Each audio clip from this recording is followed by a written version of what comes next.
Good to see you, everyone. My name is Robbie Howell, and welcome to another Enclave recorded mission, this time featuring some wonderful friends who I was fortunate enough to meet over the course of our recent campaign.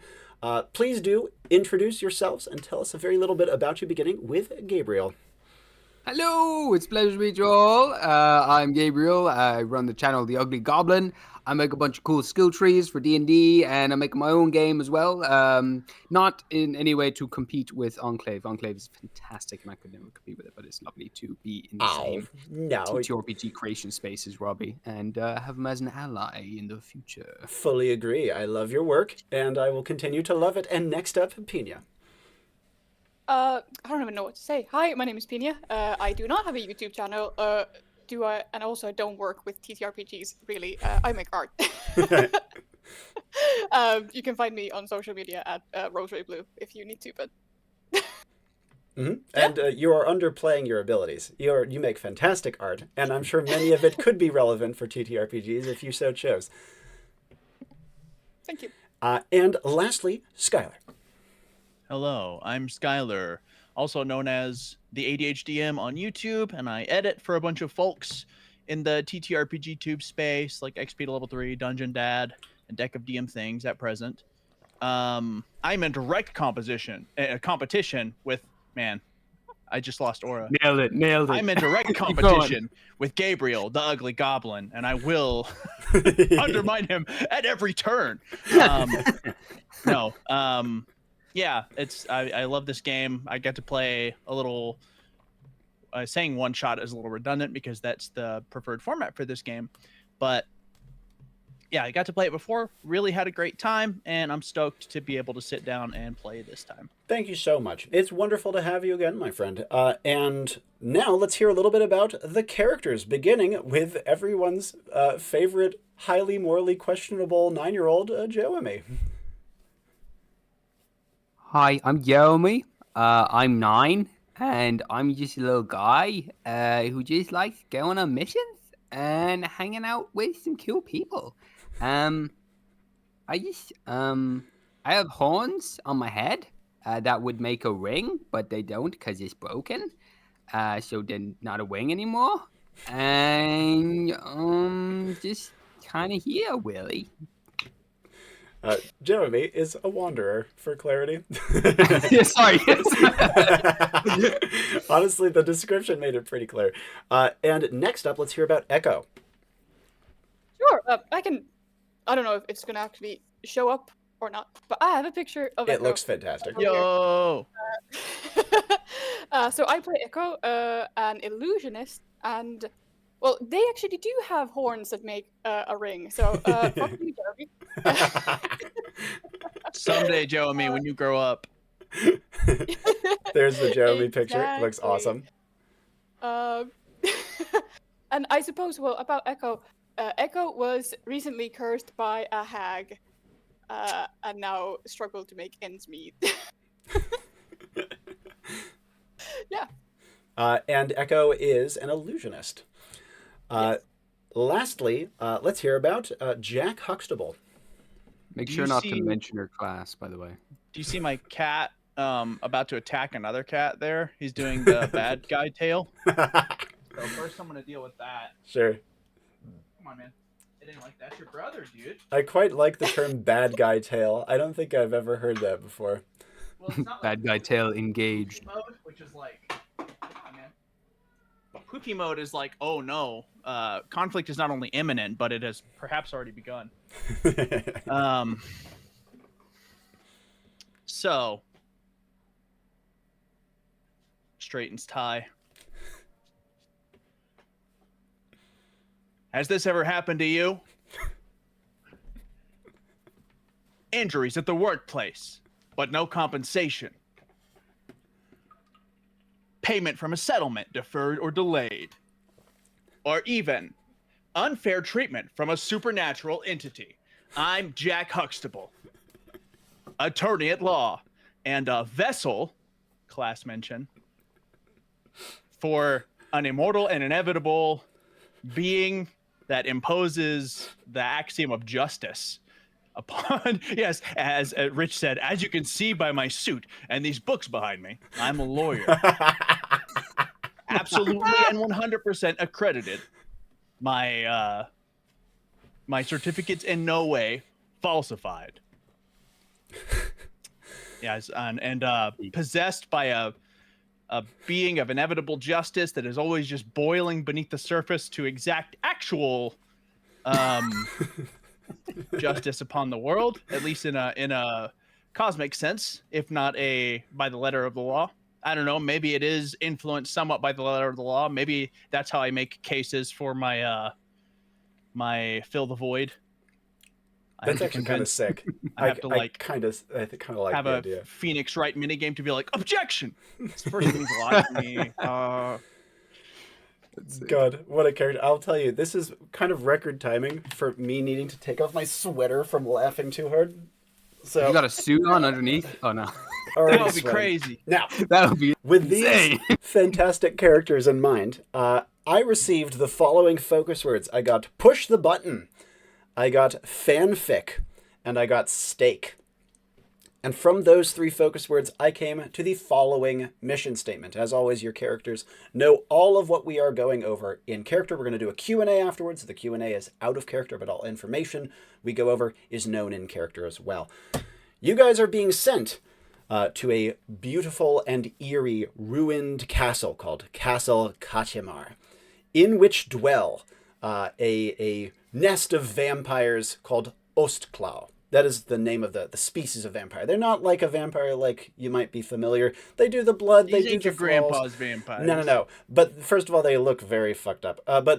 And go out of their way to try to make sure it's not as obvious because they are kind of ashamed of the way they look. But more importantly, they are an empire. They are a truly powerful, like, political entity that has committed substantial atrocities in large numbers.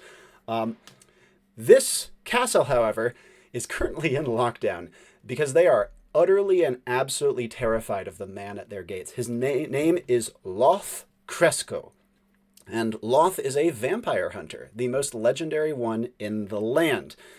He and his trusty falcon have been killing Ostklau for 45 years, and his legend is even greater among the Ostklau than it is among the humans. They are terrified of him and have tons of lore about him that is probably wrong, but they are so scared of him that his legend has now grown well in disproportion to his powers. And not only do many Ostklau now greatly admire him, many are outright obsessed with him and treat him like a celebrity, even though he will destroy them on sight without any mercy. Now this brings us back to Castle Kachimar, wherein a single Ostklau, who is a enormous fan of Loth, has decided to take action upon this. Her name is Trina, and your mission is to give her a chance to talk to Loth, get a memento from him, ideally willingly given, and survive and escape. The vampire fan must get a chance to interact with the vampire hunter. Now, as you might imagine, Loth will murder her on sight, without question. He has no time for this nonsense.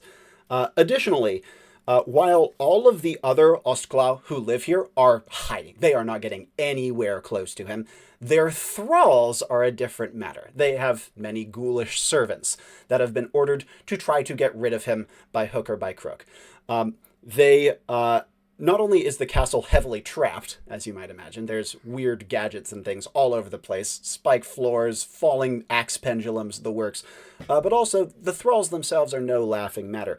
If you are with Trina, who is your employer, by the way, and you will be porting in next to, and will be curbing her vampiric instincts while you are in her presence, if you are with Trina, the thralls will not attack you, but if you're by yourselves, they will. They will attack you on sight. And while they are not going to be nearly as scary as an Ostklau, they are not going to be particularly fun. Also, again, bear in mind, the place is heavily trapped. And they are going to be, while they're mostly going to be trying to get rid of Loth, they won't say no to getting rid of you either.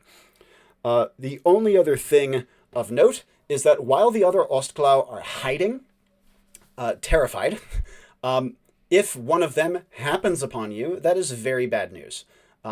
Trina is not a high-ranking member of their family, and as such, her advocating for you will matter almost not, and they will probably try to kill you.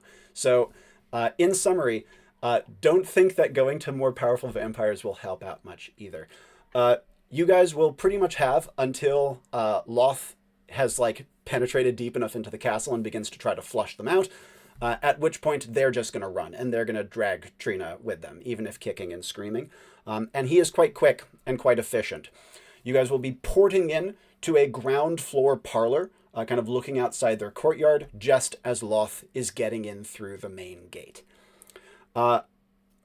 Any other notes that I have? I think that's it. Now, questions about this mission statement. Yeah. Am I able to take a disposable camo in me? Ooh, that's a satchel pull for sure. Kill. I'll see if I can find one.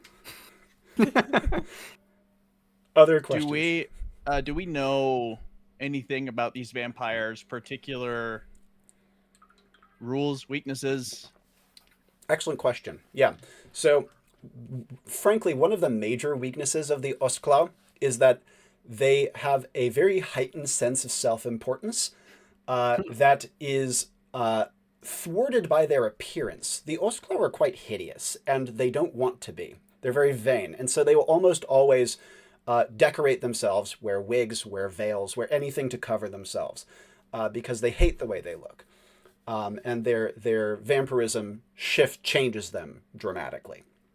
And so, frankly, their own personal foibles are one of their greatest weaknesses. That said, they do have some other more conventional vampiric weaknesses. Silver is no good, unfortunately, but what is quite good is moonlight. Sunlight even worse, but moonlight not good either. That's why they mostly tend to be active at dusk and dawn, and when they go out, it's almost at night, they almost always have umbrellas or parasols, rather. So light is not going to be particularly happy for them. Another thing that is a more conventional weakness, and this is the main one that our friend Loth makes use of, is fresh water. Fresh water is like acid to them. Intensely painful and can easily kill them. You can do the Wicked Witch I'm melting thing with them quite easily. The only other thing of note is they can be harmed by physical weapons, but can regenerate quite quickly. You have to do a pretty thorough job to get rid of them for sure, if you are using conventional weapons. So they're not like completely immortal, but it's not far off. Though of note, Loth's main weapon are a set of enchanted, like, as you might imagine, wooden, like, vampire hunting stakes. But the stake is not the thing that matters, it's the enchantments placed upon them. Does that answer your question? I'm going to require a definition for fresh water immediately. Yep. I would say water from a spring that has been uncontaminated with salt or man-made pollutants, though mineralization natural to a spring is acceptable.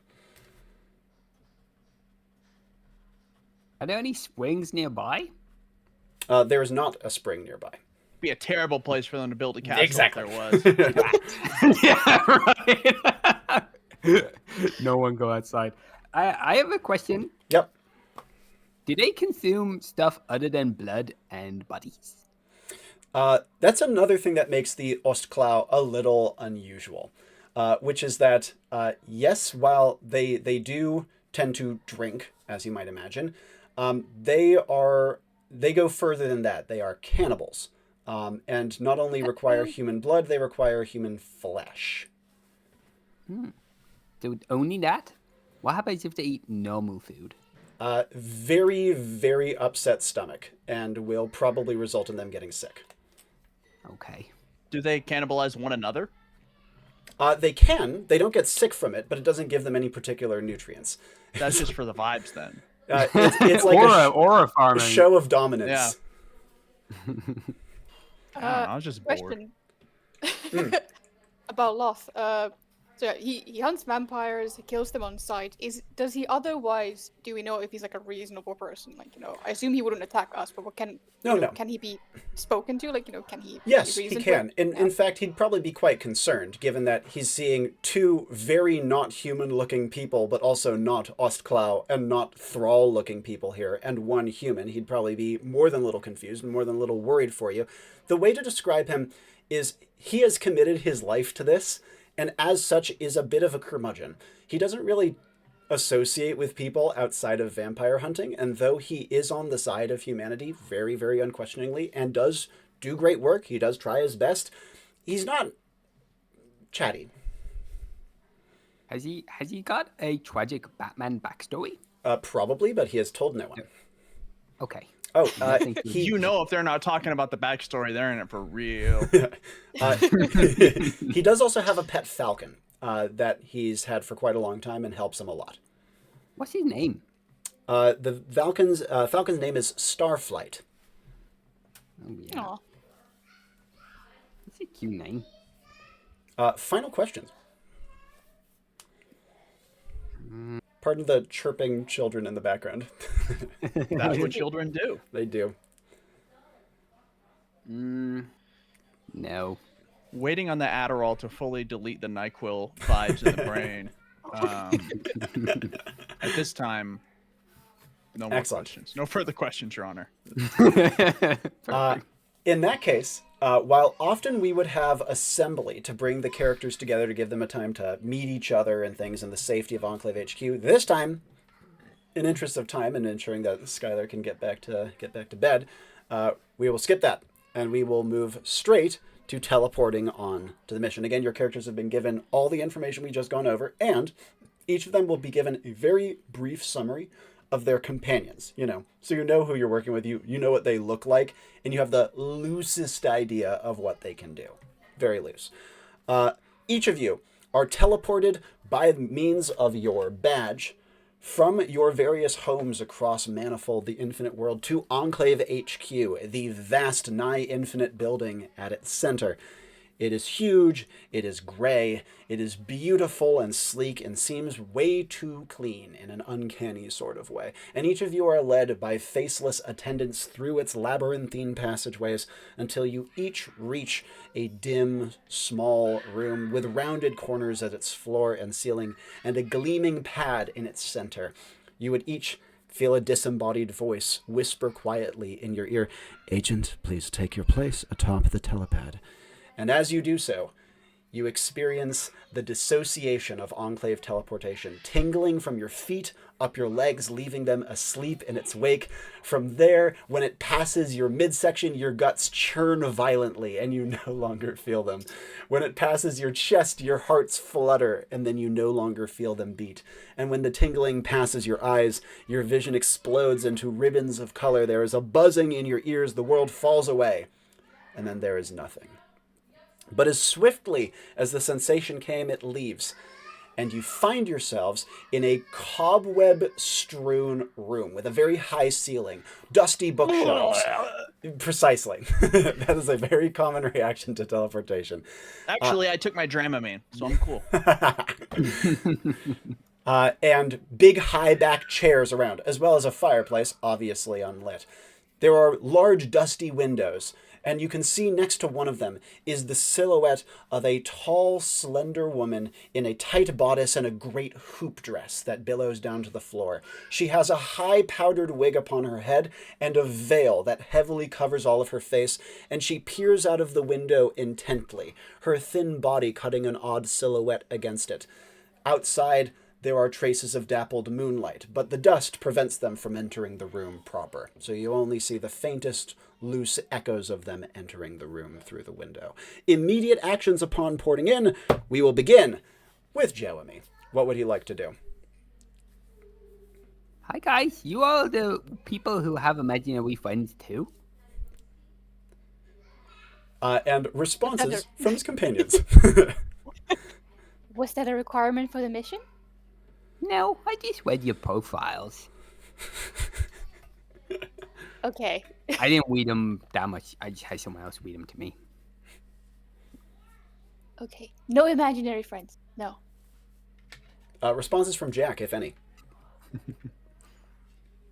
The imaginary friend of all mankind is law. Only through our collective adherence to this fantasy of fairness will society be equitable and good. Wow, that's really clever words. Hi, by the way, Trina. My name is Jewemy, and these are my associates, Jack and Echo. And So the child is speaking for us. Okay. as Jewemy turns around to address Trina, she has moved completely silently from across the room by the window to looming over you without any inkling of her movements. But as Jewemy addresses her, she gives like kind of a low curtsy. Her strange, like, again, spindly figure with its long bony arms, kind of again looking almost like a piece of machinery when she moves for a moment. But as she does so and comes out of her curtsy, she says, "A pleasure to meet the group of you, I am sure." You hear a little hiss behind her words as she speaks. We're here to help you get a photo with your best friend. And you see her, like, she doesn't blink, right? The kind of deep black of her eyes doesn't have any, like, movement or blink to it. But she does cock her head slightly, and she says, "I am not entirely certain what that is, but I presume it is what I have requested." That's a really good voice. I'll remember that forever. She kind of like stoops a little bit, almost like an old vulture, down to get her face a little closer towards Jewemy, and she That says, is not a young vulture stoop. And as she does so, she says, "And pray tell, how do you intend to inquire this for me?" He's gonna go ask him nicely. Is that your best disguise? And you see that her hand like jumps to her cheek, and her veil, and she says, It's very pretty. "I would not use the word disguise." Sorry. As Jewemy is speaking, other immediate actions. We're going to jump over to Echo and then to Jack. Unless you would like to, you can obviously chime in to the conversation or move elsewhere within the sitting room or otherwise. What would you like to do, Echo? Well, I suppose. I guess I'll check the windows if they're like at a attainable height. Oh yeah. Like this guy's outside the castle, but I suppose like identifying where he is right now would be the first step. The dust is thick enough that you can barely see through it. But if you want to do like rub yourself a little like looking hole, as you peer through, you can see the courtyard out below. It's overgrown. It's maybe like half a story down from where you're looking. Probably once quite beautiful. The walls are just beyond, and as you are looking out, you can see the drawbridge lowering. And there's like a thump that you can feel even in the floor. You have, what is it? Is it double or triple plus to sensory? I think it's double. Let me see which one I got. I have triple. You have triple. Oh, that's very useful here. In that case, not only can you see him, you can see clearly what he's doing. Even through the kind of dust and the distance and the relative dim. It's a moonlit night, as you might expect, and you can see his figure holding out an arm as his falcon returns to it. He is heavily garbed. You can see that he's dressed head to foot. He has on like a wide-brimmed like mountain cap of some kind, as well as like not quite a Van Helsing trench coat, but it's not a terribly far cry from it. You don't see any weapons visible on his person, but obviously the coat, he's either a very like broad man or there's a lot of guy cover Jeremy's ears. Van Helsing, please.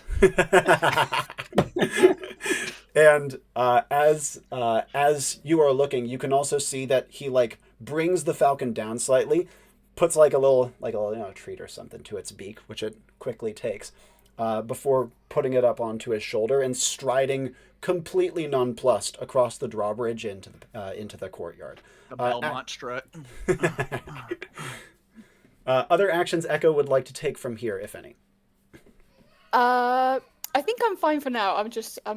I'm trying to like find the best use for my abilities right now. Like I'm thinking really hard. Oh yes, I have no doubt. And Jack, actions that you would like to take as Jewemy is doing initial introductions with Trina.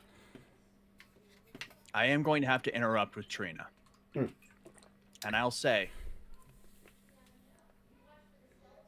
Trina, in order to secure what sounds to be the most important meeting of your life, I need to know the facts that only what's his name, Loth, yeah. Loth? That only the Loth superfans would know. I need to know the stuff that's not even on the wiki. And you can see that even though you can't see her mouth, you can see her eyes light up in whatever She's smizing. dead pits there are. Yeah, exactly. And as she does so, she says, "Certainly. What do you need to know?" Pull out my notepad. Everything. Slash time sensitive. It's but like habits, preferences. Like, this is an impenetrable man.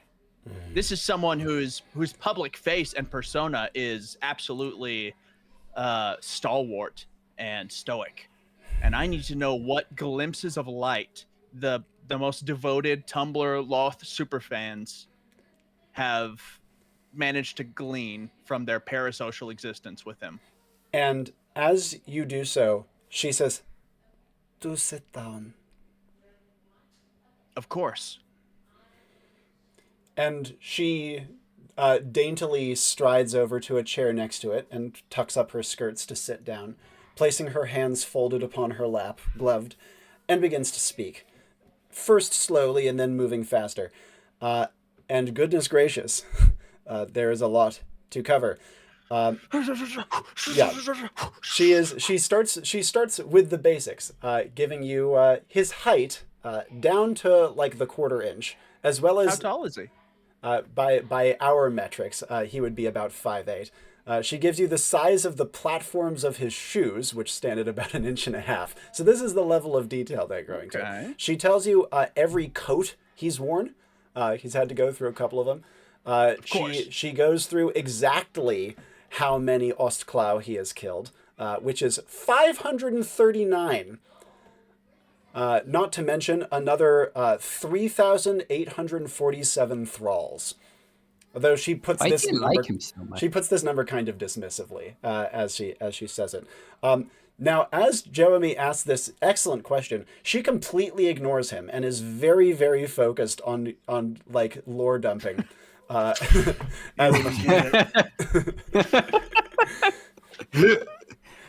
He might be whitewashed. Now, as she is going into an incredible amount of detail, there are a few bits that and Jack would be able to feel how like excited. You know, have Jack you ever? Is a wrestling fan, and all his favorite, like, okay, when Jack was 11 years old, he went to a live wrestling event where a wrestling heel named.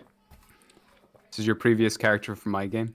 Named Wicked Wyatt. No, named Wicked Wyatt spit gum at him, and he caught it, and it's in his pocket now, so he understands. Yeah.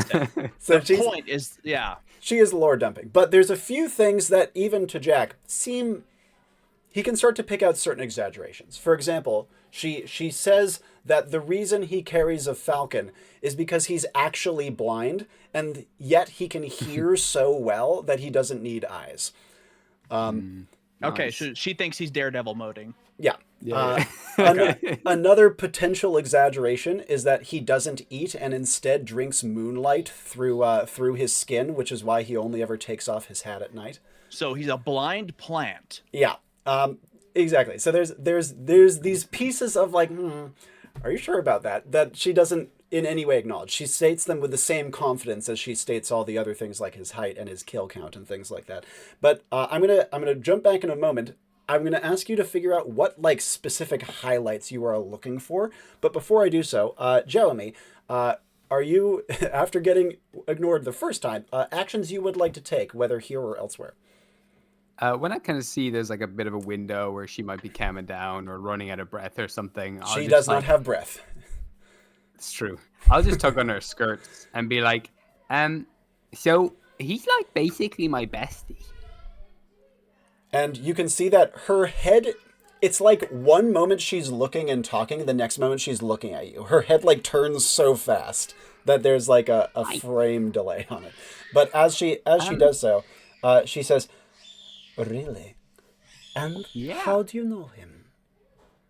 I saved his bird once, and he like owes me big time because he was gonna die without that bird. He needs that bird for everything. Like he said, he blind. So I saved his bird, and now he owes me like real big time. So we're gonna cash that in to get you a nice selfie. And you can see that she just kind of holds frozen there. Yep. I'm gonna pull out from my satchel and start winding up the disposable camera. Disposable camera. Perfect. And so in this case, for the first time since Jack began speaking with her, Trina is obviously interrupted and is just kind of frozen, staring at Jewemy. Again, with 2 pluses to spirit, Jack can pick out that she does not buy it for 1 goddamn second. She does not believe a word that he has just said. However, she turns back towards Jack and slowly says, "This seems very promising. Where was I?" And she goes back into her long-winded lore dump. Before we go further with that, however, jumping back to Echo at the window, any actions you would like to take, or just keeping eyes on Loth for the moment?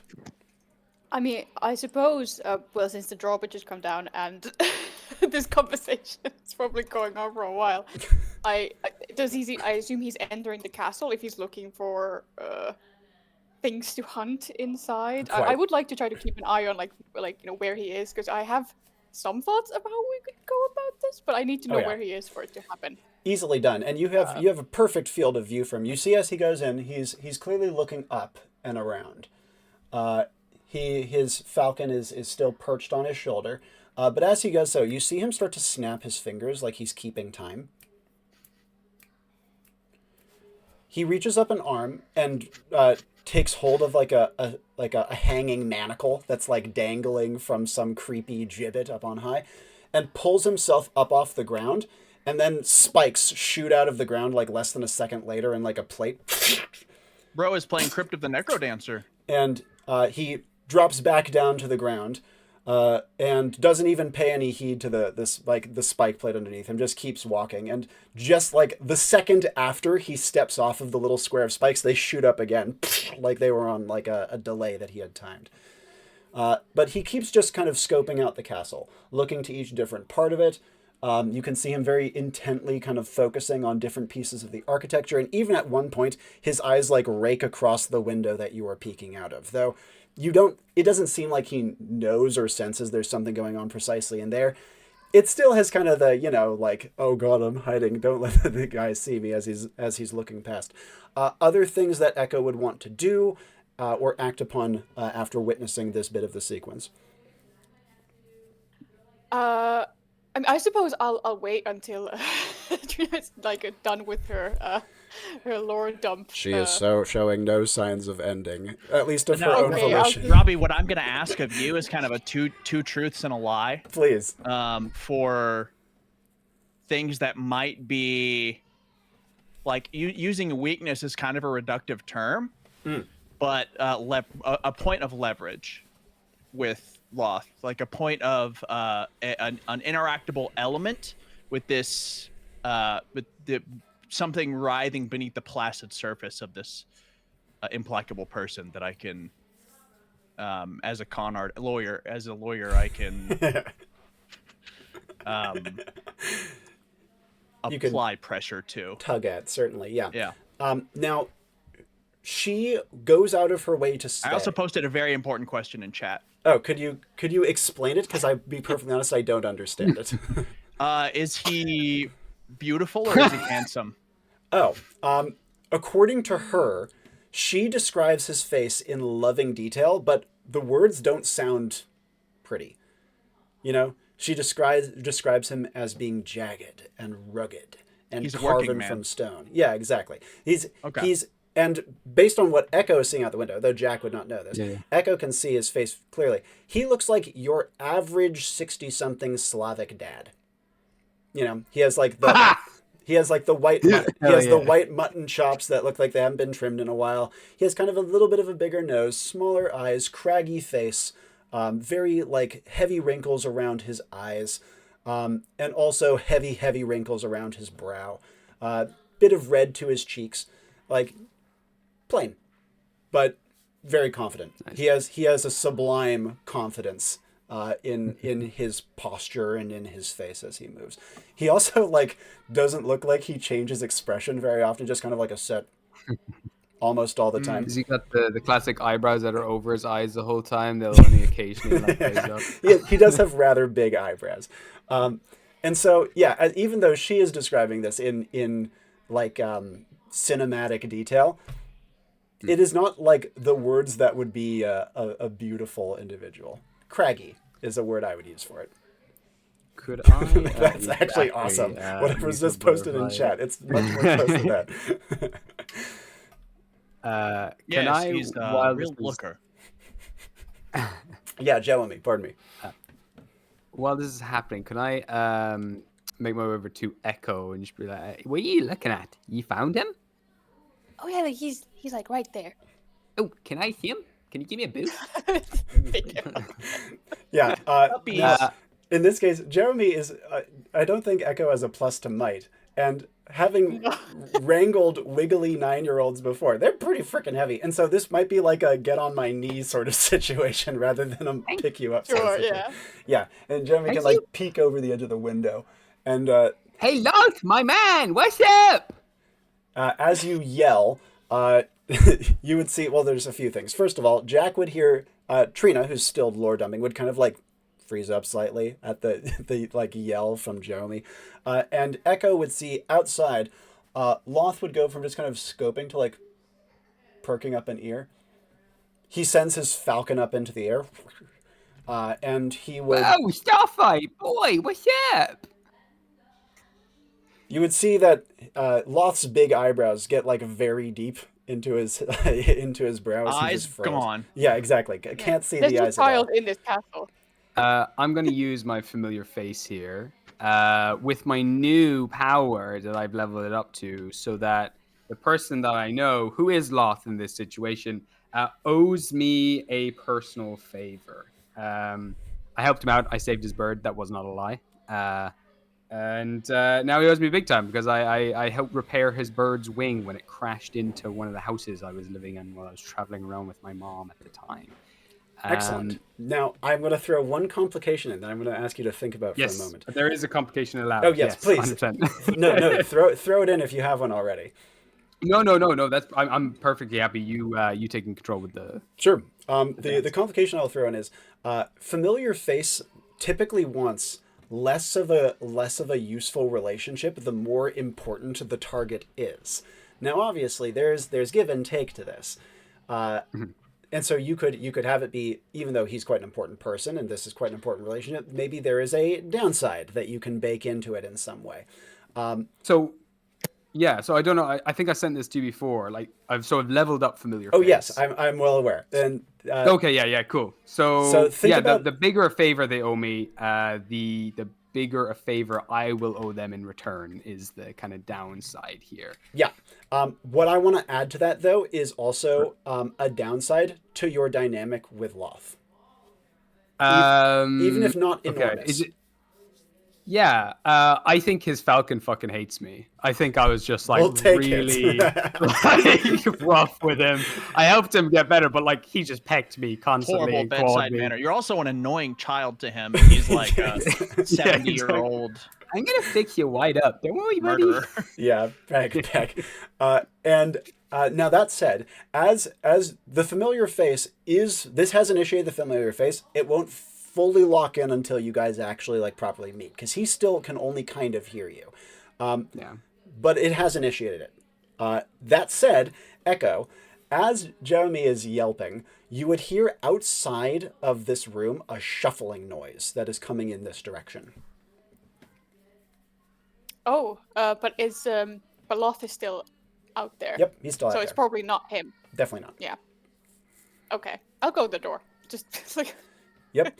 And looking outside, like the door is currently open slightly. And looking outside, you can see down the stairs is crawling a awful looking creature. It is vaguely human shaped, but the arms and legs are like swapped in proportion. Relatively small, thin legs, enormous, long, muscly arms. And it's kind of pulling itself down the stairs with a weird, slack-jawed, heavy face. And it's wearing like a kind of crappy looking butler suit, as best it can. And as it muscles its way down to the floor, you hear it muttering to itself, "Who goes there? Who goes there? Who goes there?" Practicing lines, I understand. While this is happening, I'm going to be flicking through my penknife looking for a whistle attachment and be like, I don't think he can hear me. I need to be a bit louder. And I'm trying to find where the whistle is. Totally. Echo actions, then back to Jack. I'll wave at the creature. It looks to you and says, "What's that?" It gives like a rattling little sigh.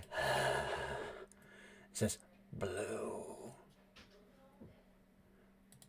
Blue flesh. Yeah. Tastes nice, maybe. Tastes nice." Oh, probably not. Probably not. Its tongue starts hanging out as it starts dragging itself across the floor towards Oh, you. we're gonna back into the room. Are you closing the door? Yeah, I'll close the door. Like, no. And as you do so, you hear a very soft knock, like, "Excuse me."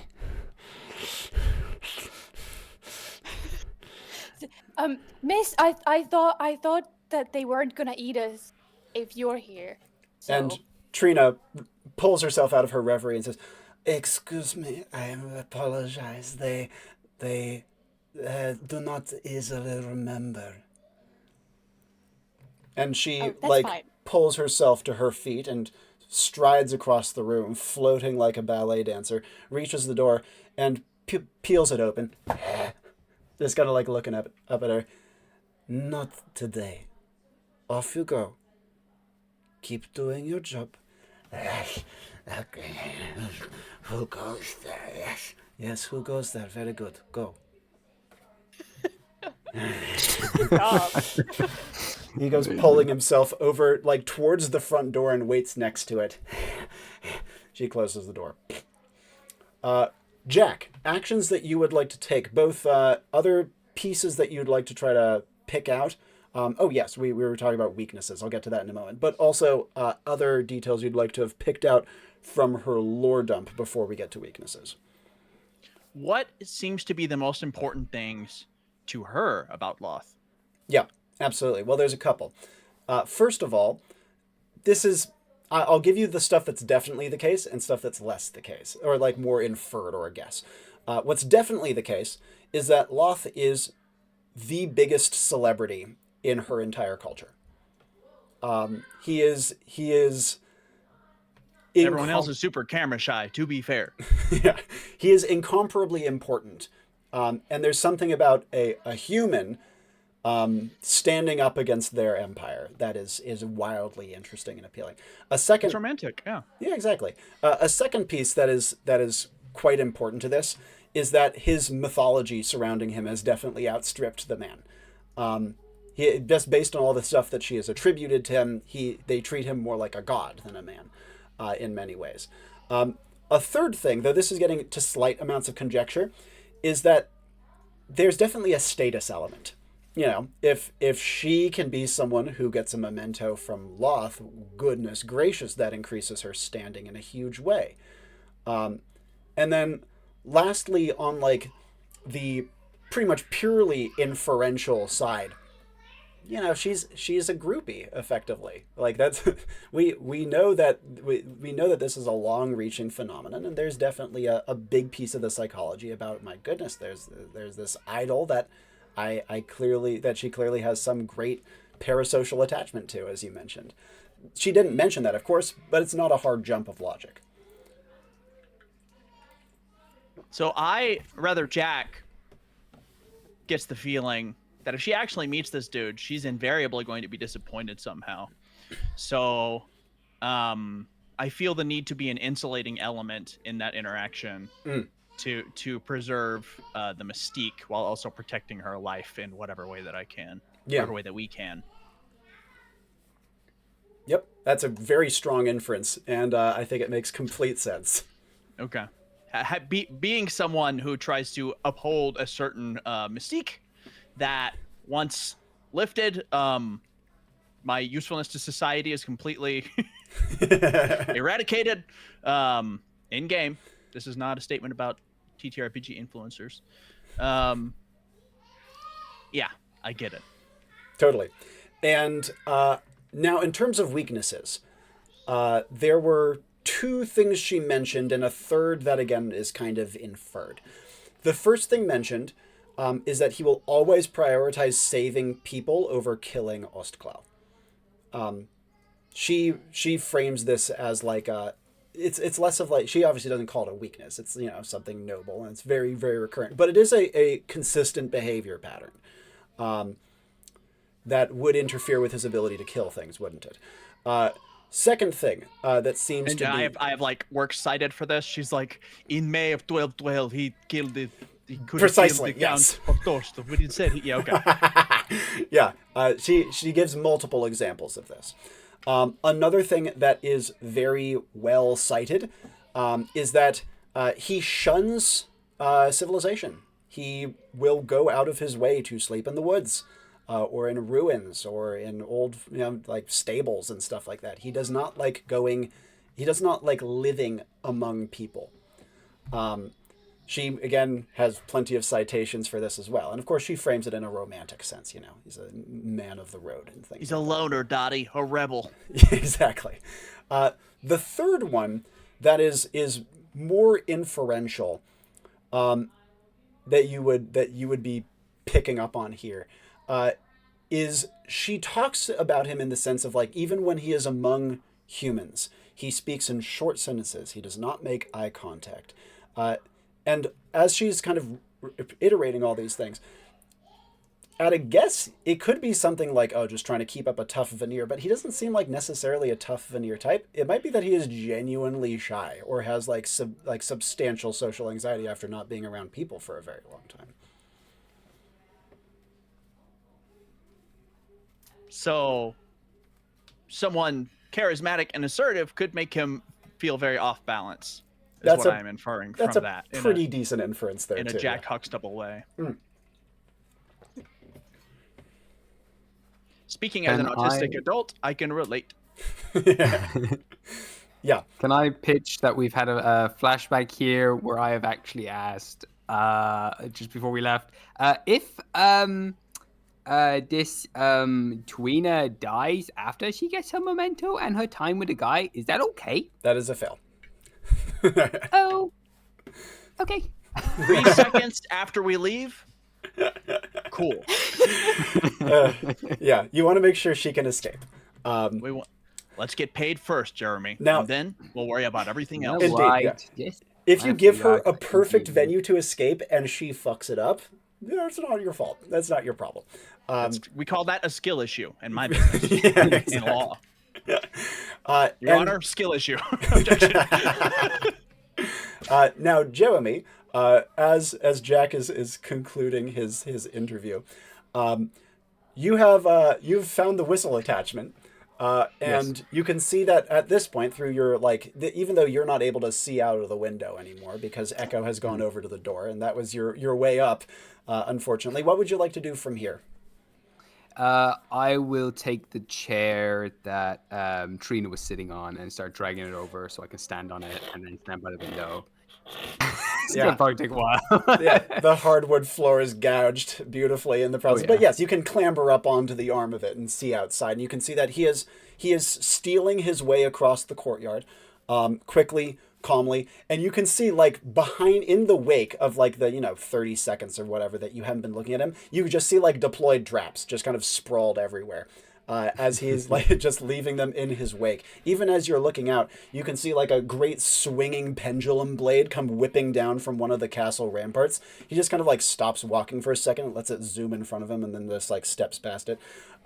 Actions that Jewemy would like to take from here. Oh boy, I hope this doesn't distract him and he's counting. I'm gonna blow the whistle and be like, "Hey, over here, mister! Remember me, Loth? We're prisoner over here. Help us! We're prisoners. What are Western guys? What's the word where you are being held prisoner by a bad guy? Hostage? Yes, we're hostages. Help us, please." This complicates things. Now, No, it's okay. the second he hears this line, you can see Loth is substantially closer at this point. You can see that the kind of smoothness with which he had been navigating pauses. His body tenses up, and immediately his eyes like lock in on that window. And you can see that he like whistles sharply and holds up his arm for his falcon as he starts sprinting towards this window. Again, it's like half story up, so it's not like an easy one to get through.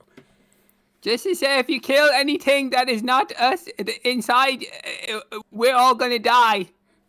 Now, this last line might not necessarily have come through cleanly, given that he is once again navigating traps, especially now that he's off the beaten path. Though, at the same time, you can also hear from like other parts of the building, as soon as you hit that whistle, you now can hear like shambling footsteps up in the story above. You hear like from like a distant door, and even like a closet in the room pops open and a thrall peeks out. "Did somebody call for me?" To which Trina says icily, "No," and it closes itself back in the closet. A quick question. I believe I know the answer. What is Jewemy's vitality stat?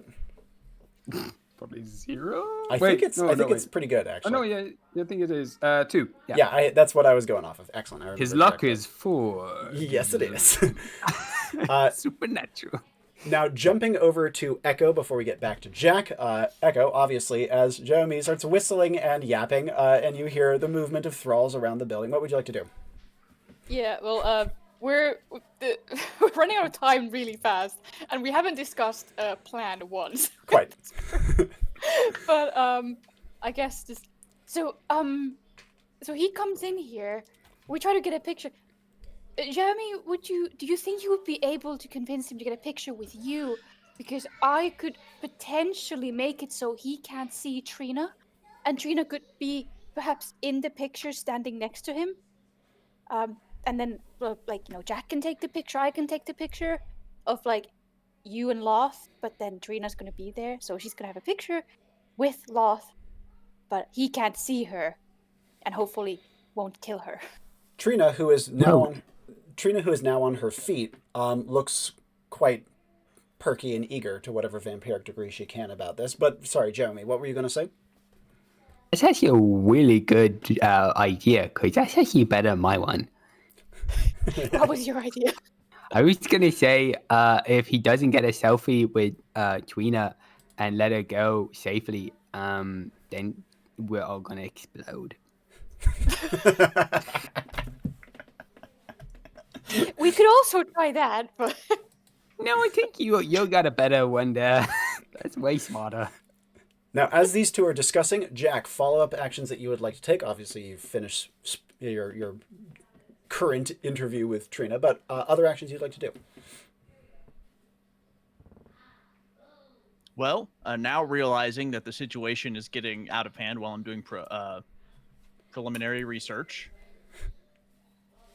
I am going to close the notepad and say, I'm afraid that's all we have time for, Trina. But rest assured, you're in good hands. Thank you very much. Should I conceal myself? I may ask great restraint and compromise from you in exchange for yet undisclosed goods and services. And we, in the business, have a practice we refer to as yes and. So I'm going to need you in the coming moments to agree to whatever conditions I may set forth, and I'll do my best to make sure they're equitable. It might sound like I'm being vague and dodgy, but I assure you it's for your own protection. 2 pluses to spirit feels a menace build from her as she says, I will consider it. Remember, at the end of the day, it's all so you can meet the most famous Osclow hunter ever known. It's going to be great. I think you should remove your disguise as well. I'm sawing the chair that's by the window. What are you sawing it with? I'm changing it into a by the wayside, so when he comes through the window and stands on that chair, it'll break under his feet. I have to change my camera battery. Yeah, no problem. Oh, no Go for it. Yeah, that's really funny. So yeah, by the wayside of the chair breaks when sat on or stood on. His logic is that he has timed these traps to perfection, right? He's able to like sidestep them because he's probably scanned this place beforehand and done his research before coming in here. Yeah. I don't think he's going to expect a chair to break under his weight. I don't think that's a trap he has analyzed before entering this space. Yeah. Excellent. I hope it'll buy us just a little bit of time when he comes into the room.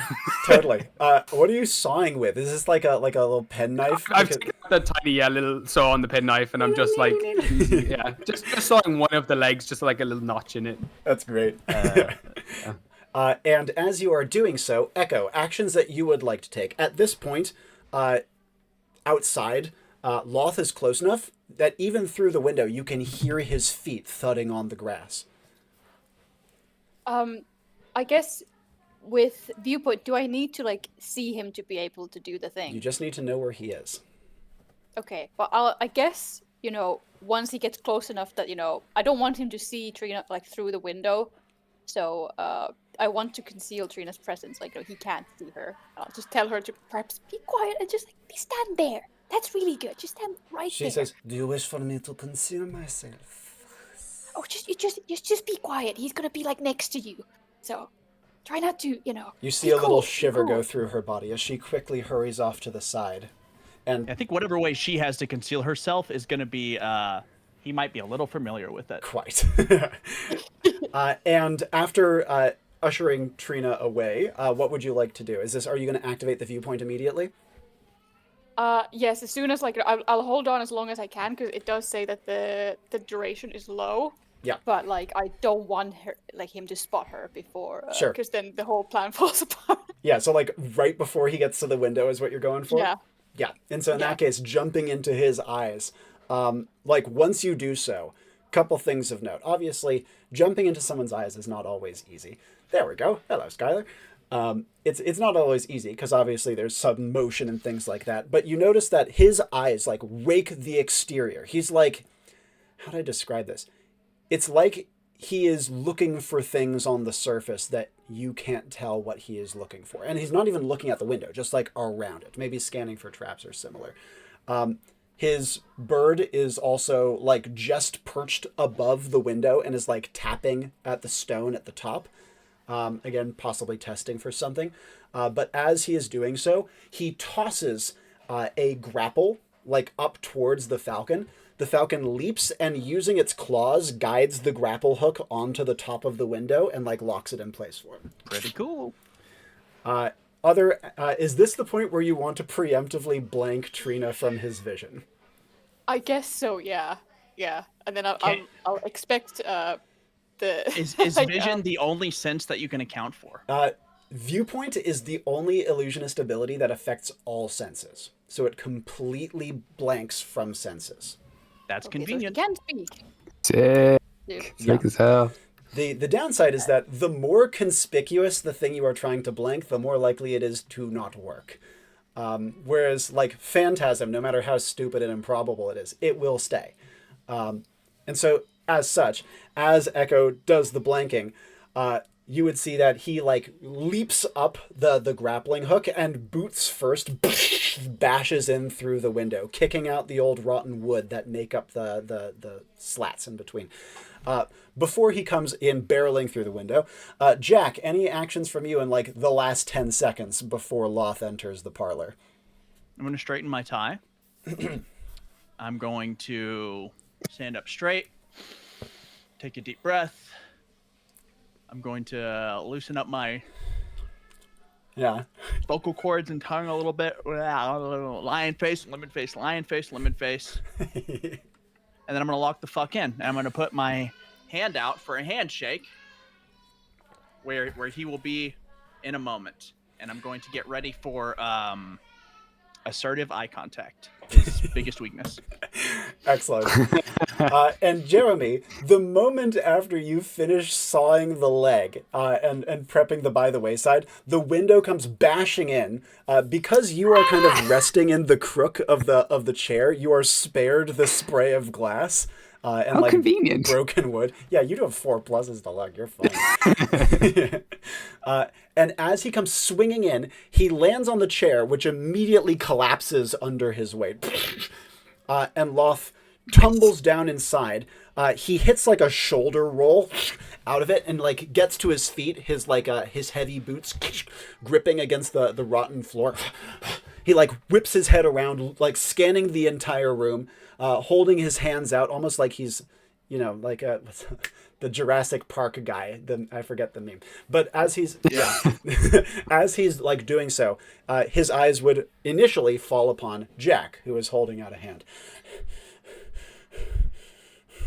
Hi. Oh dear. Jack Huxtable, attorney at law. I'm here to help. You see that he immediately like looks away, and he says, "As am I." He says, come to me, careful, careful." He beckons around the room, beckoning towards Echo and towards Jewemy before pausing and looking to Jewemy, and he says, that is the voice Hello. I heard. Hello, remember me? Yes, I do. I look after your bed. Yeah, yes, I do. You know me big time, man. You can see that underneath his heavy eyebrows, he blinks slightly. Starflight whips into the room and kind of lands on his shoulder. And then as Starflight looks around, Starflight gives an indignant like a little shriek towards Jewemy and like kind of flaps his wings and kind of shuffles his feet. I pull out a knife in my penknife, just like ready to protect myself. And he like pats the falcon's head and is still kind of looking at Jewemy, looking a bit disconcerted. Before this very important interaction begins in full, could we take 5? Oh yes, do you want to take 5? Yes, please. Yeah, absolutely. Here we'll do a quick take. In fact, actually, if you while you are taking 5, I can check in with Echo as well, and then we'll take 5 in the remaining time. How's that sound? So what is my role in that? Nothing. Okay. 0. All right. Be back in 5 minutes. Absolutely. And the reason I ask is Echo, as he has come bashing in through the window, you are not immediately in the line of fire or conversation. You're a little bit off to the side. You would still hear the shambling of the thralls and their like groans and grunts. You would also see that off to the side, tucked away, Trina is like wringing her hands in her gloves and is just kind of staring across the room. Actions that you would like to take, given that you're again a little off to the side and out of the immediate line of fire of the conversation. I mean, considering that it looks like he's just trying to get us all, like, I'm assuming he's trying to take us out of the window. I guess I'd be like, oh God, thank you so much. Oh, you saved us. Oh, before we go, a picture? Can we take a picture together? That'd be great. That'd be really nice. That is actually a perfect point where this conversation will now be relevant to Jack as well. Nice. I'm winding up my camera. Here, I'm going to take a quick piss as well. I'll be back in like 2 minutes. Take 5 if you need it. Go for it. Yeah. Yeah. Might as well. See you soon, folks. Oh, I didn't mute myself. I didn't have my camera in time. Ooh, embarrassing. I'll be back. Goodbye.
something done. If you'd like to come, well, you can briefly. No, you cannot be with me. I'm working right now, but I'm grateful that you want to. If you would like to say hello to the people on the camera, you can very quickly. Okay? Oh, no one's... Not many people are there right now. Do you want to say hi? Hi. Hi. Little wave. There we go. Up, up, up.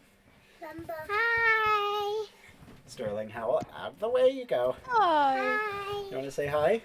Hi. There you go. Now Aw. you two. Less screaming, please. Hi, hi. You're being much too loud. Sterling, hey. I'm trying to look at the new baby. I know you're trying to look at the new baby. I think that is a lovely thing to do, but not right now. Come on, you two. Howdy, folks. Howdy. Howdy, hi, hey, hey. Now, Mama asked you to wash your hands. Please go wash your hands. Thank you. Goodness gracious. Here he is. The man, the legend. All right. Hellos from the two boys. Aw. Aww. I was going so far. I hope I accelerated it enough there. Oh no, you're doing brilliant. Yeah, this is wonderful so far. I hope you guys are having fun with it. Oh yeah, for sure. This is going clean. Excellent. Yeah, not your average vampire story, which was what I was going for. It's very fun. Perfect timing. Oh yeah. All right, we good to jump back in? Excellent. So Echo had just thanked Loth for saving them all and asked for a picture. And this is the point where that interaction very much involves Jack. Loth quickly is beckoning Echo towards him with like one hand. He doesn't acknowledge the rest of what they said, but instead continues to kind of like sweep his arms. Close, come close. Many dangers are about. I need to get you out of here. Loth, I have one question for you. And he doesn't look towards you, and he says, I do not know if now is the time for questions. Your lives are in danger. Oh, but it is when our lives are in danger that we need the most information about what is to come. Wouldn't you agree? He says, there's precious little information you need right now. I will get you out of here and get you back to your homes. And then I must come back. Get rid of these things. What if you could maximally spare the most human lives with minimal effort? He pauses at this and kind of looks towards you slightly. And he says, have you been talking to them? And he gestures his finger up towards the ceiling. Let's just say I've been doing my research. And he now like takes a moment to give like a real good look at Jack and kind of looks him up and down. And you can see Eye contact. he can't make the eye contact though. He like he shies away from it. And he says, That's why they think he's blind. and as he does so, he says, you are from wealthier parts. I'm from Detroit. I've never heard of it. Well, it's where the best negotiators come from in my world. And as he does so, he says, And Jack White. Jack White, yes. Jack White, you must remain close to me. No. I'm Jack Huxtable, attorney at law. Jacques, the many Jacques, very. And he's clearly getting a little like, how to describe it? He's getting a little flustered. But as he does so, he kind of like reaches over and like pulls slightly at your sleeve and he says, stand close to me, please. The thralls are about. I'd like it if you could stand right about, and have you given me the camera? I can also be holding the camera. I can be ready to like take Okay. the picture. Like she's like, If I could just get you to stand right about here with me. And You Yeah, can. that's really good. That's a really good spot. As you do so, however, he lunges towards Jack at sudden speed. Well, Not flinching, Oh. Yep. not just like maintaining my cool while shitting my pants in a spiritual sense. Quite. He tackles Jack, sheltering his head with his hand, and dives out of the way, and there's a great smash as the chandelier in the middle of the room slams where you guys had been standing. Its pieces fly everywhere. It had like barbed spikes at the bottom. And Echo would hear from outside, did I get him? I have an important question. Yeah. Jewemy, did you get the picture? And like Jewemy's like looking at the little window. It's like a blurred action shot of being like slammed to the side with a chandelier midway falling down. So in We got summary, like a Bigfoot quality picture. not quite. Can I pitch with my 4 luck that the chandelier caught just the light in the right way, that it also made Trina look absolutely radiant. She's like kind of lit up with like a bunch of rainbows on her body. She looks the best in the photo. I will It say makes her it looks quite beautiful. I will say absolutely. However, as you look, Trina's image fades from the picture. Vampires and mirrors. Oh yes, he's a vampire. Whoopsies. Now that said, Jack on the ground, being like covered by Loth, he like looks to Jack, like puts his hands on his face. Are you all right? And starts to like haul him to his feet. In any other situation, I would probably ham up the injuries for a liability suit. However, in this case, I'm doing all right. And he like immediately whips around, looking towards Jewemy and Echo. They're safe for the moment. But as he does so, he like pulls out like a wooden stake from inside of his coat and like flips it into a reverse grip in his hand. Echo, Jeremy, that's the shot. Jeremy, that's the shot. Jeremy, that's the shot. I'm getting him. I can only wind and click so fast. Okay. Echo. I put the camera down. Sorry. Yeah. Oh yeah, pardon. Echo ahead. first, then I'll jump to Jewemy because you look like you yeah. had a thing, Pinja. yeah, it's just like, does Loth show up in the picture? Like, is he recognizable? Like, can you see his face? Are you going to like look over Jewemy's Yeah, shoulder? I'll go look over. Yeah. This is So this is of high importance, right? the first shot with the chandelier falling, no, he's like mid tackle, right? Second photo, this is a 9-year-old aiming the camera, and I don't believe you have a plus to skill, so it's doo-doo. Third one, not the worst thing in the world. You can kind of see him, but he's mostly talking to Jack. Trina, in every single one, kind of like slides to position herself, smiling graciously. Although you can't really see her face. It looks like she's trying to smile graciously. And so, in summary, the third one looks usable, but again, there's no Trina in it. Not to say necessarily that's the most important part of the task, but it was part of what you guys had discussed with her earlier. What would Echo do from here before we jump to Jewemy? Well, I was gonna ask. It seems like veneer is like a temporary thing. Like, I can't permanently change an object, but I was wondering if you would allow me to try to like make her visible, like permanently in a photo. Now, that's an excellent Even if it's a question. shit photo. And it comes down to energy work, of course. Adapting how you use an ability to change, or any magic in Enclave, to change what it does.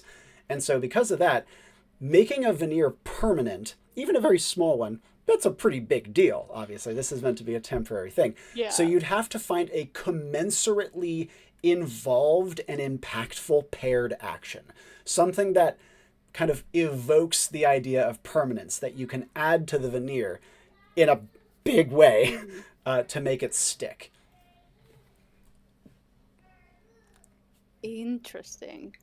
It's a great idea. It will be involved, but it's a great idea. Yeah. Yeah. I wonder. While you are wondering, though, one other point of issue. Given that Loth is still scanning the room, and that Trina has been standing right next to them to appear in the photo every time, that viewpoint of yours is fading quickly. Yeah. I'll give you a moment to consider that as well, while I jump over to Jewemy. Jewemy, and then Jack. Does Loth look injured in any way? He looks fine. Okay, he didn't even hurt his knee when he fell off the chair. No, he rolled out of it. Okay. I'm going to make my way over to him, both with a little pair of scissors that have come out the top of the flipped out of the penknife, and also my nostrum. Yeah. And I'm gonna be like, "Whoa, if we gonna get out of here alive, you're gonna need to fuel up, man." And I'm gonna hand him the nostrum. He's like, "This ain't gonna regenerate all your stamina." And what are you drinking? Can I take some of your hair? As you are saying this, however, Loth would put kind of like a hand on Jeremy's forehead and completely ignores everything he says and pulls him next to him. Stay close. They're about. With the other hand, he's still holding out readying the stake in reverse grip as he slowly pivots in the center of the room and is beginning to slowly chart a course back towards the broken window. Now, not quite pinning Jeremy to his side, but like holding him close to him. Jack, he just kind of gestures for, stay close to me. We'll bring you out. We'll keep you safe. We'll get you back to your families. Jack, with Jewemy has clearly taken a number of photos, but even though you do not know precisely that she's not showing up in the photos, you don't feel... There's no sense of celebration or relief off of Jewemy, and especially off of Echo. And as such, you would be able to infer that something has gone wrong to some degree. Job's not done. Yeah. Okay.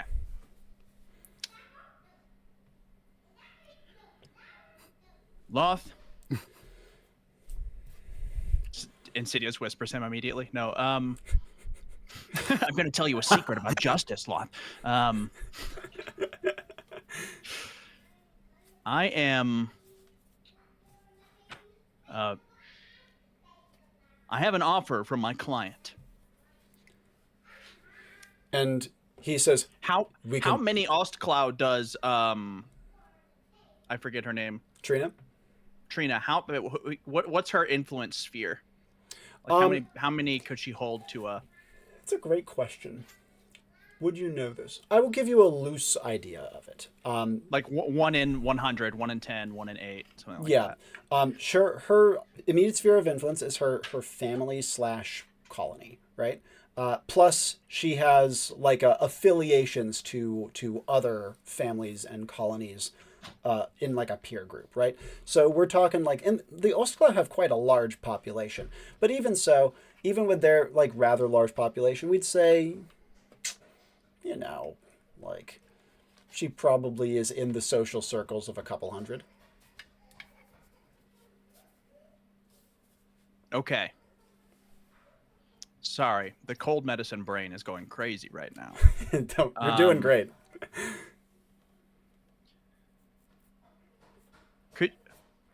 For no reason in particular, could I get more details on the secret involved with Insidious Whispers? Is that a character choice that I've made? You get to make it, but here's the thing. Your character does not need to know that Insidious Whispers is even happening. They can, but Insidious Whispers is a player-activated ability, meaning that the character doesn't have to be conscious that they're doing it. It's just like, oh, nice, that secret just appeared in my mind. So you as the player get to be the one to choose. Okay. For right now, I'm just going to say, I'm going to ask Loth, could you find us a safe place to continue this discussion? And you see that he, again, kind of like an old dog, just kind of shakes his head. He almost shakes his whole body when he does so, and he says, there is no safety in these places. Relative to our current position. And he blurts out, cannot wait. Please, your lives are in danger. Unfortunately, no. And I'm afraid I must insist. Eye contact. Hand on shoulder, eye contact. I'm afraid I must insist. And you can see that, again, his face turns away from you. And you can see, like, tension like lacing through his face. Way more tension than when he was dealing with danger and death and traps and the like. But as he does so, he says, he just kind of gestures and he says, "Chandelier. They do not lay our traps. Stand around the chandelier." Ah, the lightning doesn't strike twice in the same place type beat. Okay. And he kind of just like impatiently kind of like gestures towards it. And he would like steer Jewemy towards it. It's pretty close by. And then beckons over his shoulder to Echo, but he doesn't look at Echo, which will be important in a moment when I ask Echo what they are doing. But Jewemy, actions you would like to have as well, as Jack is getting him to stand by the chandelier. Jeremy's getting sick of being manhandled, so he's just going to be like, can you stop molesting me? Or I'm going to have to bring this up with my lawyer, Jack, later, and we are going to sue. And as you do so, you can see that his hand jumps off of you like he was burned by a stove. Deniability. Thank you. As he does so, he would like take up Starflight from his shoulder and kind of push him up into the air, and Starflight would circle Kill the inside of the child. room. And instead, he like moves himself, so he is like putting Jack between himself and Jewemy. Okay. Thank you. That's pretty much all I wanted to say. What does Jewemy want to do from here as Jack is being ushered over towards the chandelier?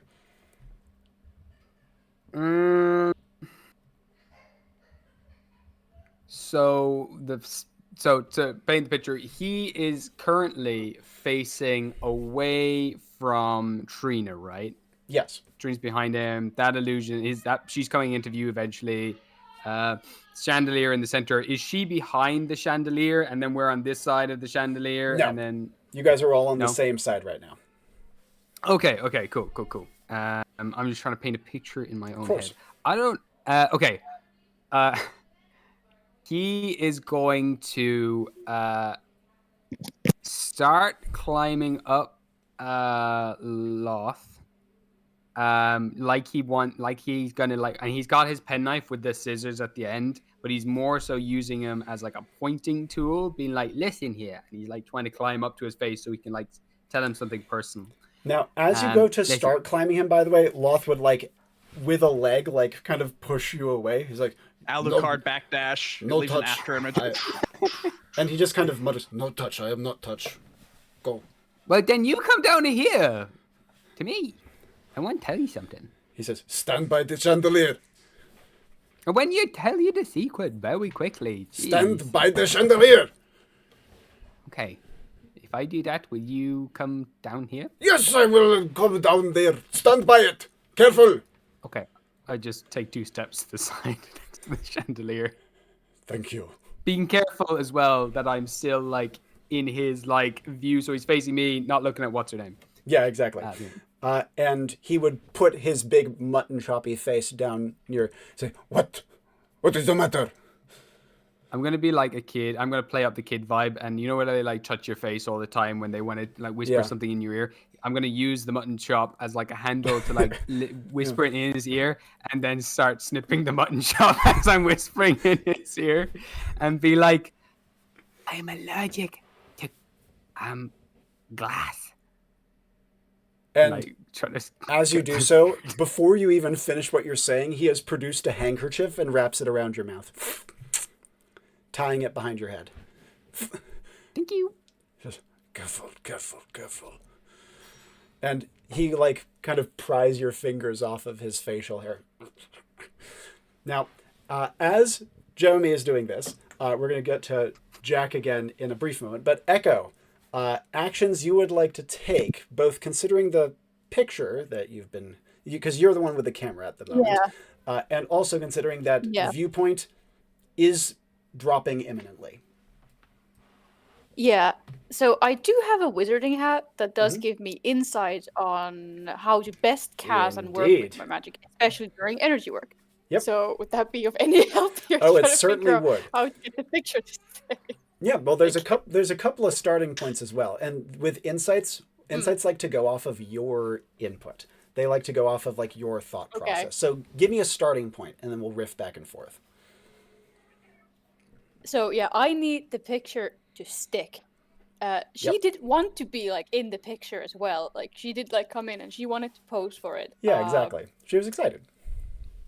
Yeah, so I'm wondering if I would be able to get her help. Would I be able to like maybe glean something about like the vampire nature? Is there any way to like kind of like go around the fact that they are basically invisible in some Well, surfaces? Like, is there like a loophole there? Well, thematically speaking, let's start with just pure thematics. What you said, stick. Well, when I hear that, I think of blood. And obviously that is a thematic link between vampire. You know the saying, you can't really wash your hands clean of it and all that sort of thing. So that's a potential starting point. Ideally, how would you like personalize it to her? Because you're trying to make her image stay. I mean, I suppose luckily the other two are keeping lost very preoccupied right now. I think I'd probably take her into a corner. I'd be like, hey, can I just have like a little bit of your blood, maybe? Like just like maybe finger, like dab it on the picture. See, like maybe. And as you would do so, does Echo have a spirit stat, by the way? Does any pluses to spirit? I believe 2, if I recall correctly. Yes. Yeah, 2. Yeah, in that case, Echo would feel this kind of deep menace enter Trina's voice as she says, "And what would you be requiring that for?" So I can have your face show in the image next to us. But you have taken the... And she kind of looks toward the camera and she says, "I see."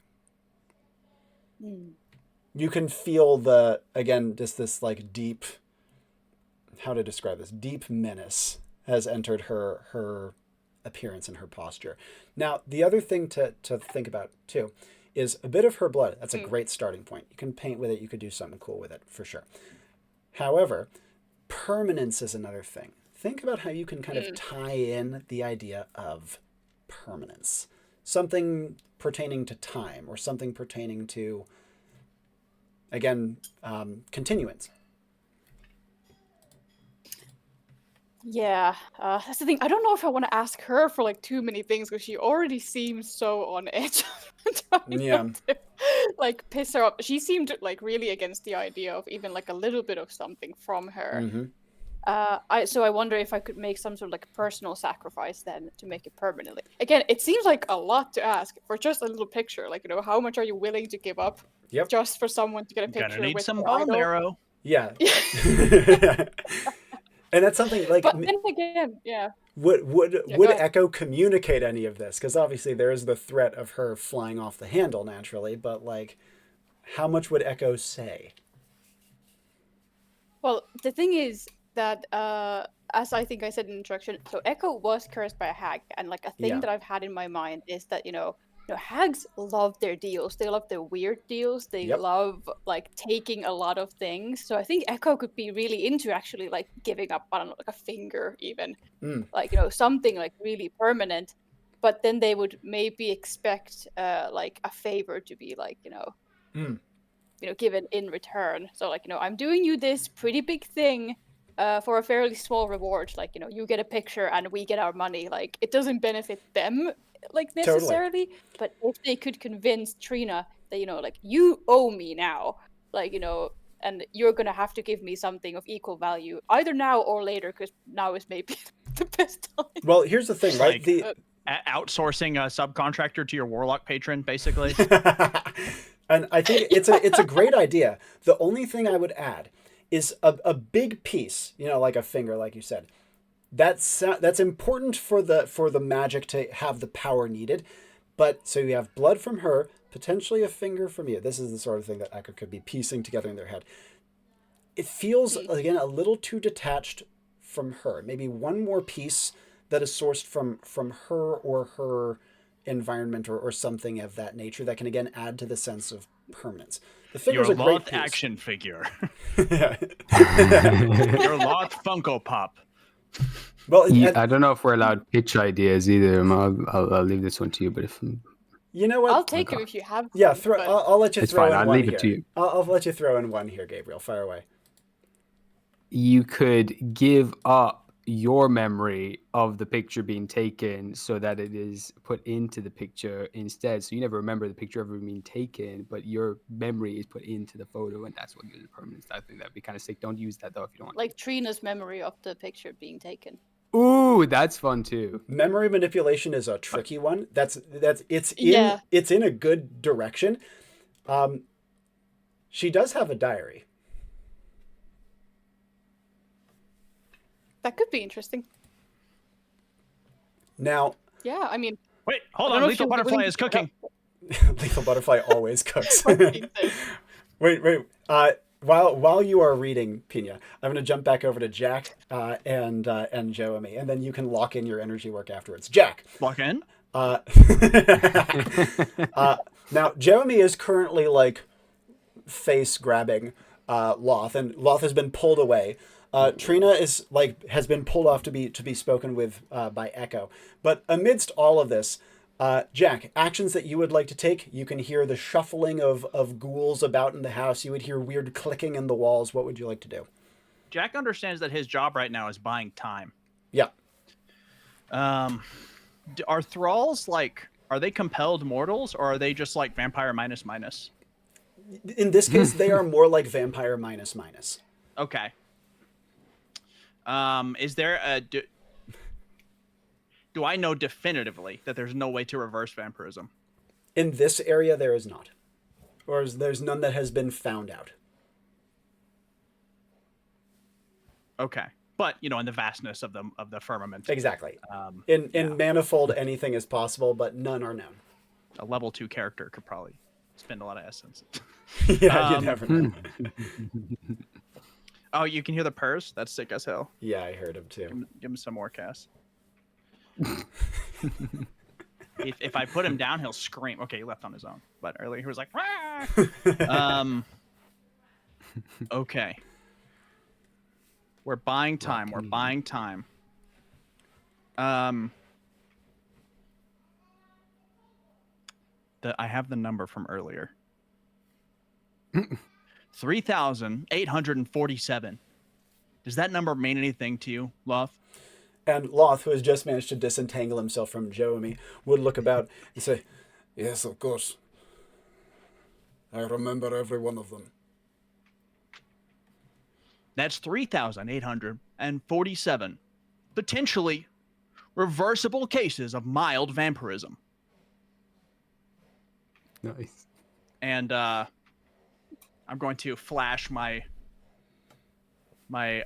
business card Yeah. very quickly and then put it away.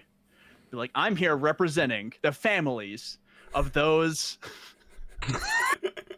inflicted with potentially reversible cases of vampirism, cut off before they even had an opportunity to seek treatment.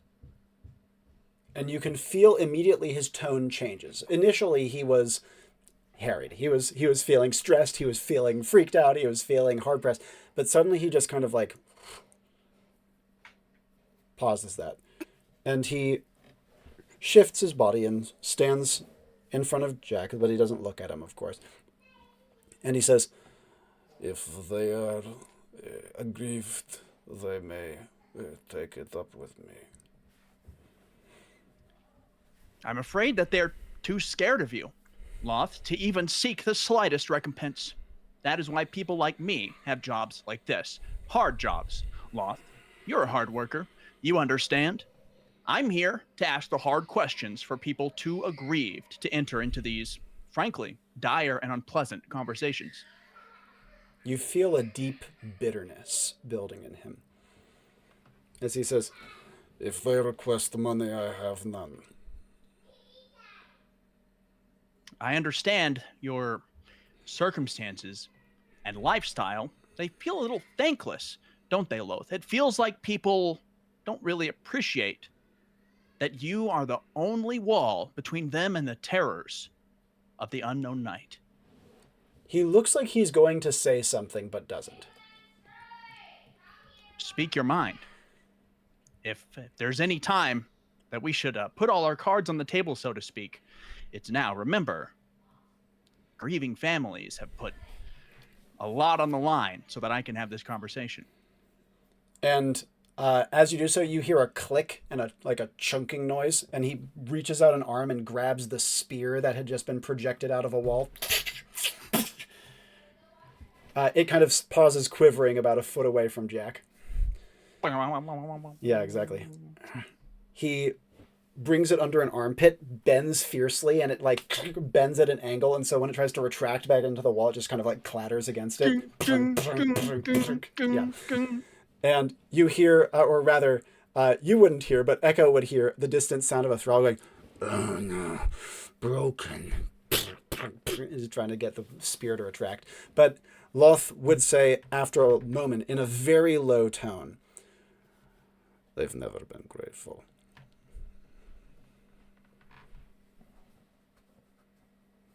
I don't. I'm sure it. Gratitude. Well, instead of their gratitude, Loth, what you've attracted now is litigious action. You've been acting and thinking in a very small scale. The people I represent have sought out solutions from, let's say, a broader scope. Are you familiar with the infinitely complex multiverse? No. I pull out my cell phone. And I hand it to him, and it's just an Instagram reel glazing me from my own legal practice. And he takes one of his wooden stakes and looks like he's about ready to stake it. I mean, I'm just like, I'm like, you can look. I've got insurance, man. I have Apple Care Plus, so. He stakes it. All right. And then smells it. I pull out my burner flip phone, and he hands it back and says, "You should be more careful with these items." He says, that was a lithium-ion battery. You really shouldn't be puncturing those, Loth. If given gifts by the Ostclaw, you should not trust them. No, I bought that from the mall. So hard to keep character with this interaction. Amazing. But as you do so, Loth would say, "I am not familiar with strange thing you speak of." Luckily, I am. And that's why I'm here to act as an intermediary between you and the vast unknown. You see, this isn't the only world afflicted with vampirism, Loth. In fact, it's become something of a problem in many realities. Why, there was a man named Angel in my world who was cursed to have a human soul while retaining the bloodthirst of a vampire. And yet, when he had his moment of true happiness, his soul would be revoked and turned into a bloodthirsty monster once more. You see, if I had been representing that man, I would have gotten him the treatment he deserved. That very story is what inspired me. You speak in riddles! Round and around you speak! Then let me say it plainly. The people you're hurting are addicts, and they need help. I can help them get the treatment that they need. But I'm afraid that your role in this cannot be overlooked. He grabs your arm and like pulls back your sleeve and like smells. "No smell of them on you. You do this of your own volition. You're a man." You know, it's I say that it's Abercrombie Fierce, but it's actually it's a type of axe called Phoenix. Indistinguishable to the senses, but a lot friendlier on the wallet. Now, that's a secret. It's not that secret. That's a secret. Don't tell anybody. Now, as you are saying this, he for the first time looks in your eyes. You see his eyes small, bloodshot, riddled with a combination of panic, uncertainty, and rage. As he says, "Why do you speak this way, man? I tried to save your life. I tried to save you. And you talk to me like this, around and around, speaking this nonsense. Speaking strangely. I'm so confused." I've actually worked really hard on my diction and vocabulary to try to communicate things as clinically clearly as possible, Loth. This is a trap. This must be a trap. Could I pitch something here? Of course. We've been stuck in this for a bit. So yes, Jewemy, that and other actions you'd like to take. Well, you do have your little to mutton it. chop pieces.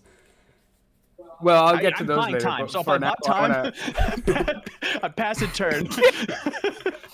I'm going to say, well, actually, we have someone we want you to see this evening. Wexford Kimball, can you come out, please? I use familiar face that I know the ghoul who was at the door previously trying to come in as a client. Oh, not as a client, but I know him personally. Like I know he's dealing with this and probably struggling with it and wants help. How did you know him? Like, did you meet him as a ghoul, or was this before? I knew him beforehand, and we became like texting buddies. Like we used to play video games and stuff a lot. Kind of a bit of an older brother figure. I'm gonna say he was like a step brother with one of the other men that my mom were dating. He would come over, play video games, and took off for a long time. We still Now, texted. Jeremy, to be it's now clear, just out of character, I am lying. I know. Okay. Yeah, But familiar. this is really been struggling. Look at these texts. Familiar Just like, face on a ghoul, gurgles. and the door slides open.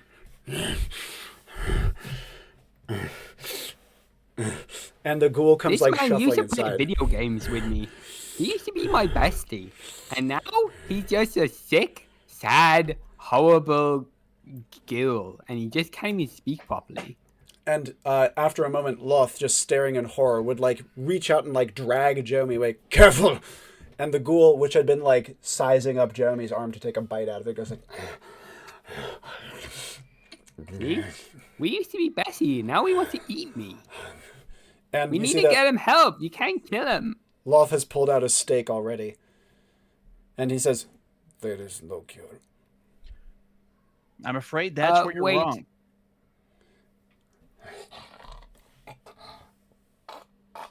And as it's kind of like choking its way over towards Jewemy to take another bite out of him, let's jump back over to Echo.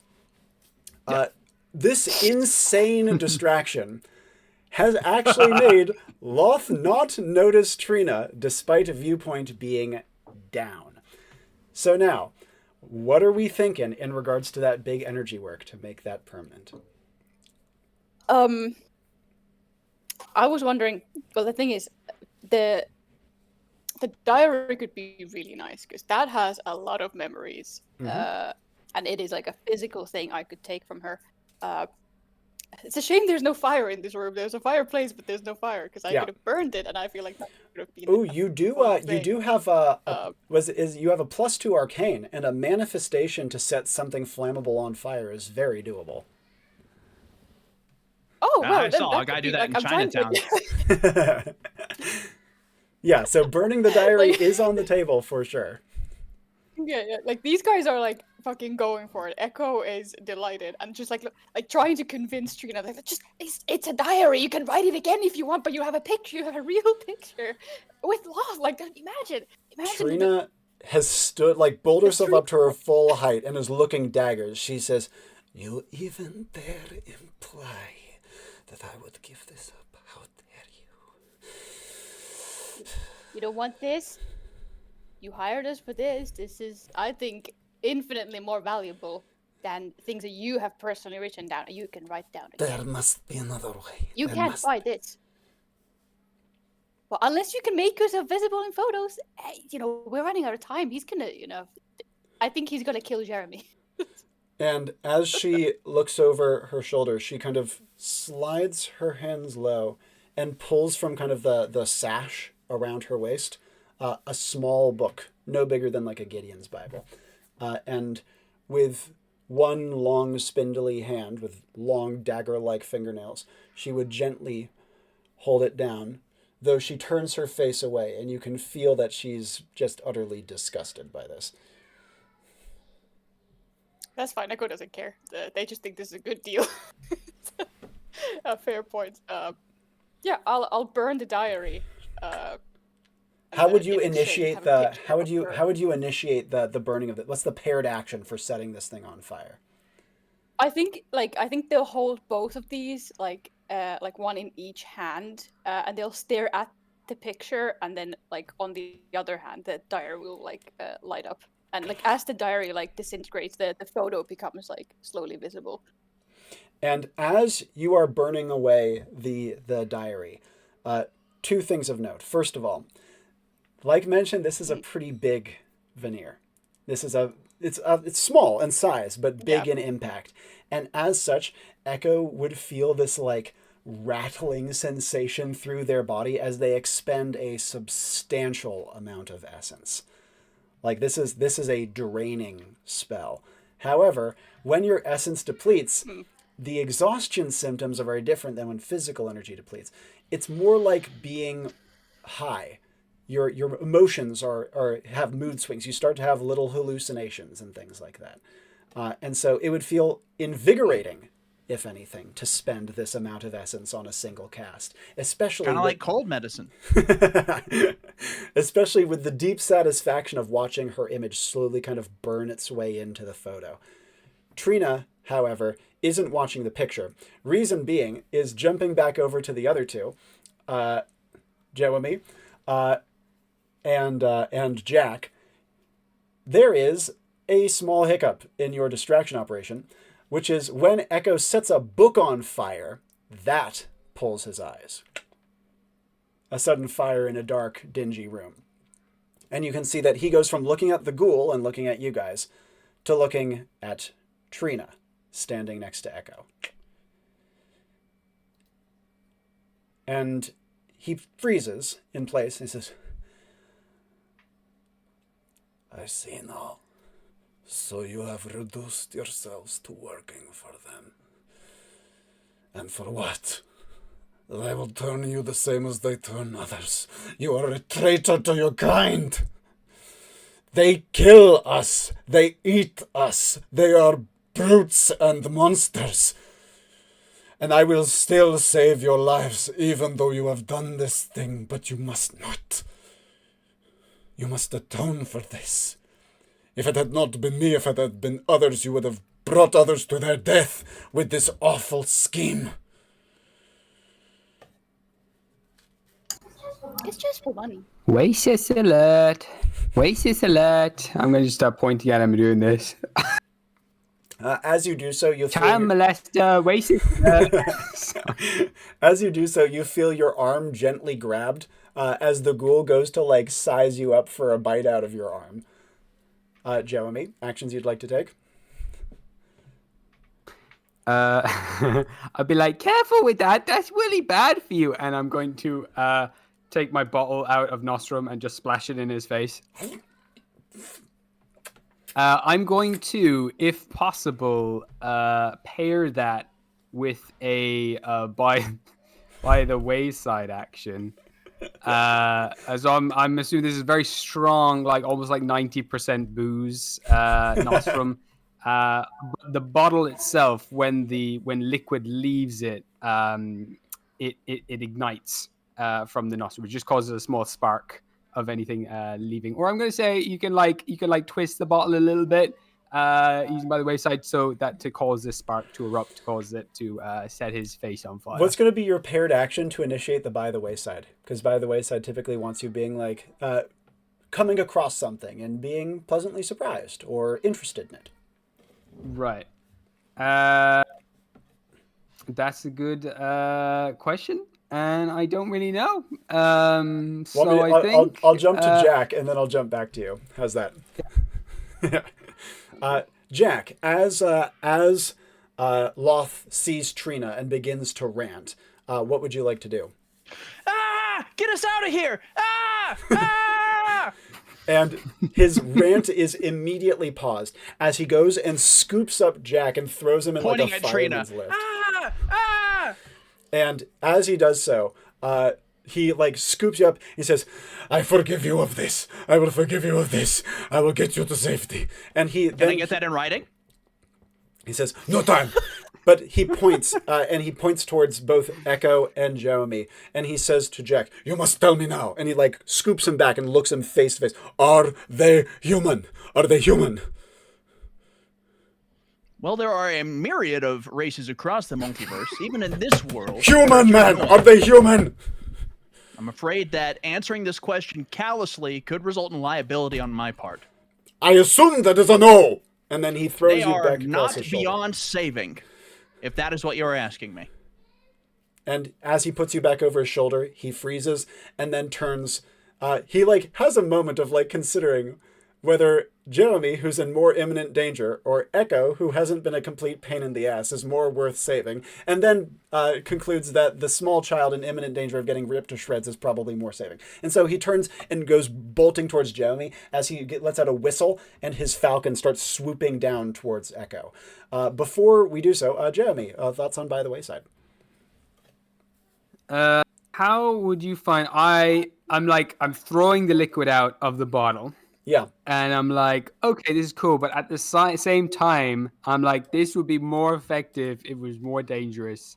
And I think the glass bottle reflecting the burning book is going to take just a small essence of the fire in the reflection and expel like that reflection, like a minor thing, a minor version of what it's reflecting out from it, to turn into a tiny spark of fire. That's actually quite cool. And there's like a brief, it's like not a super dangerous fire blast. It's like the sort of thing that'll singe your eyebrows. But for a vampiric thrall, it's certainly enough. He like stumbles backwards and lets you go and says, hot, hot, as his like face is like slightly scalded. Jewemy, actions you'd like to do from here? Sorry, Wexford. I'm going to very quickly use my last... there's a cooldown actually on By the Wayside, isn't there? By the Wayside lets you okay. use the same property on a given item multiple times, but to do a new property on a new item has a cooldown. Yeah. I think, it's okay. Can I, before I go, maybe to assist me in this, I'm going to use the hair that I have, like one of the hairs. I'm going to just like paste it on a bottle cap or knickknack or something that I have, and turn whatever that knickknack is into a waypoint. Oh, that's a cool idea. So that it repeats what Lot said earlier, saying you should be more careful with these. So it sounds like him. Yeah. And I'm going to flip the bottle cap to Trina and be like, just in case your photo, in case you want to if you want more or whatever, maybe we get a bonus from this. I'm just going to flip her that so she can hear his voice over and over again. She catches it neatly in her fingers, and even though initially she looks uncertain, you can see that her eyebrows lift slightly as she holds it in her hand. Now, as this happens, Jewemy is roughly scooped up by Loth, who throws him over his other shoulder. I vomit. He whips about, looking he whips about, looking towards Echo, and as he whips around, Jack and Jewemy, like over his back, would like bump into each other because both of them are like hanging over him. And hey, buddy. Any responses from Jack? Get me out of here! Jumping back over towards Echo, the veneer has come into place on the picture, which Trina now holds in her hand. And the other, she holds the little thing that Jewemy flipped to her that Echo isn't quite certain of. And you can see her, even though you can only see the faintest outline of her face, your double plus to spirit would again give you this deep, triumphant satisfaction about her. It was worth it in the end. It doesn't even need the diary. It's fine. She lets out a little hiss. Oh, am I getting a treat? Thank you. Yippee! Wow, lucky me. Thank you, darling. Oh, nice. That Rocky Road. What? I could not tell you what it is, but Given that it's just out of the oven, Gabriel, I assume it's not Rocky Road. Isn't it a cake, Rocky Road? It's an ice cream flavor. yeah, I guess. But so. it's also a cake. It in my comes neck from of a the woods. cake, actually, originally.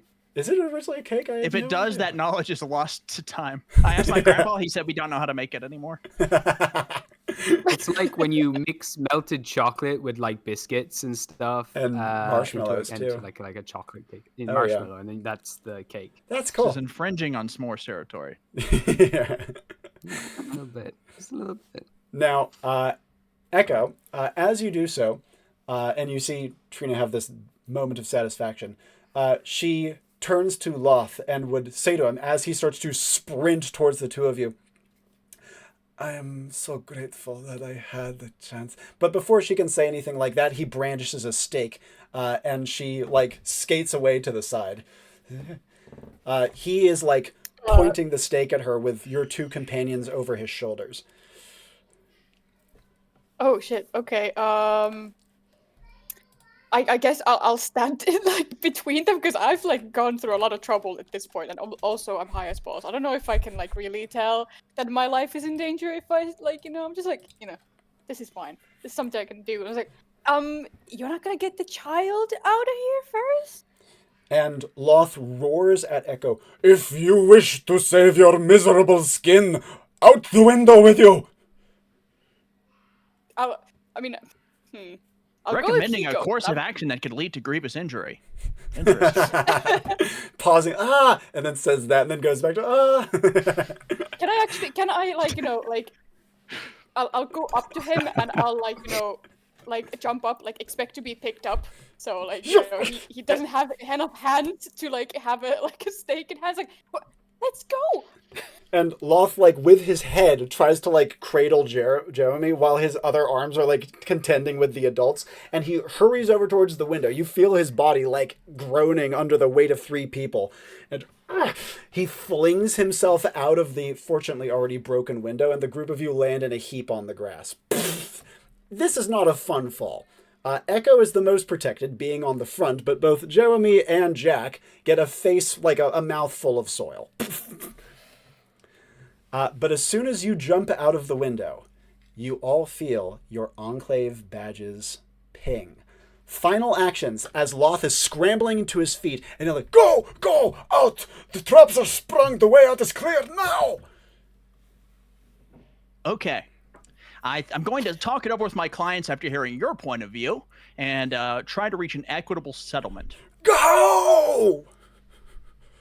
You got it. It's just like a trotting off halfway, like, yeah, straighten the tie naturally. And Jewemy, final actions. Lying there on my back, kind of grass and mud all over me, kind of like arms crossed. I'm like, I wonder if that lady was actually like some sort of servant of a demon that is probably in like a larger villain in this world. Because I remember this guy I met, Merc, made friends with this, like had an encounter with a demon. Oh, my badge is pink. Jeremy, you're talking crazy. Let's get out of here. I'm gonna get up. And I'm just gonna shout up to him like, is there anything dangerous that could happen if someone had a picture of you and them in a picture?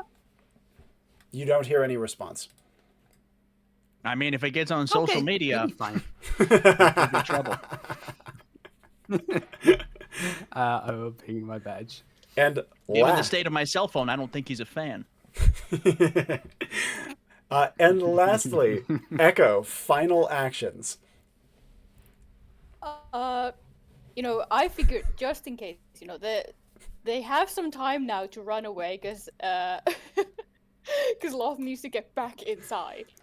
But just to do my diligence, and also so that at this point I'll have used all 3 of my abilities, which will be fun.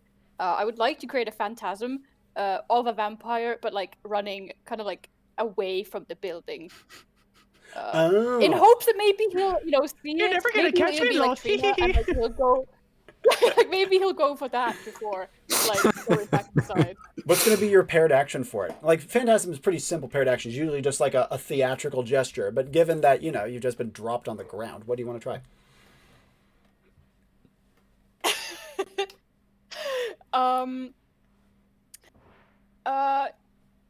What? Again, I don't really know what I'm allowed to do as a paired action, but if I can just do kind of anything, the whole place looks like a little dead. I'll do some leaves on the ground. I'll spin my fingers and some leaves turn into a little, they turn into the phantasm, and then they That's sick. I love starts it. running. Yeah, that's actually away awesome. Do you want to make it look like her or a different Ostklau? yeah, I'll make it look like her because like he saw her specifically, so he might be more inclined to like go after her. Yep, absolutely. And as you as you are doing so, you can see that his like head whips around like a bloodhound. He like draws another stake from nowhere, and he goes sprinting after the phantasm, whistling for his falcon and yelling over his shoulder, "Out the gate now!" Keeps reaching for his behind to pull those stakes out of seemingly nowhere. Nature's pocket. Like a steak He did Pez have that big dispenser coat with a asshole. lot of stuff inside. Jeremy, you True, never true, this ask is the about code, another sorry. man's inventory. And on that note, we will end the mission. Woo! Yay! Goodness Amazing. gracious. I really thought that we weren't gonna pull it through at one point. It did seem a bit grim. A bit dire, yeah. Everyone burned through all of their abilities, and I didn't do anything. That's a job well done in Jack's book. Now, to go through a couple things first. The focus words. 1, push the button. The incompetent thralls deploying traps everywhere. I did the pull the gear cronk sort of thing Nice. with them. Okay, that's fun. Also, I thought of Dexter's Laboratory, Very which clever. made me do the like over the top silly accents. So that's where those two came in. Then fanfic, pretty obvious. And lastly, stake, not only the vampire and vampire hunter, but also he was staking out the thing, and that's why he was so effortless with all the traps and the like. So that stake actually did a lot of legwork on this one. That is how I did the focus words. Do you guys have any questions for me about calls that I made or the plot of the mission? Yeah, so you kept hinting that she was hissing. And from the first mission that I've played with you, there was that evil demon ritual that we're trying to stop. Who is the demon again? Oh, I could look it up. I what can't was remember it? the name. But I thought they were also like a continuous villain in your world, like a Sithric. continuous Sithric, yeah. And I was Yeah. like, is she working for him? And is this actually is the whole like Enclave thing compromised? Is some demon actually just trying to help out? I don't know. Normally, I would Objection, like. Your Honor. My client is the defendant is making accusations based on a speech impediment.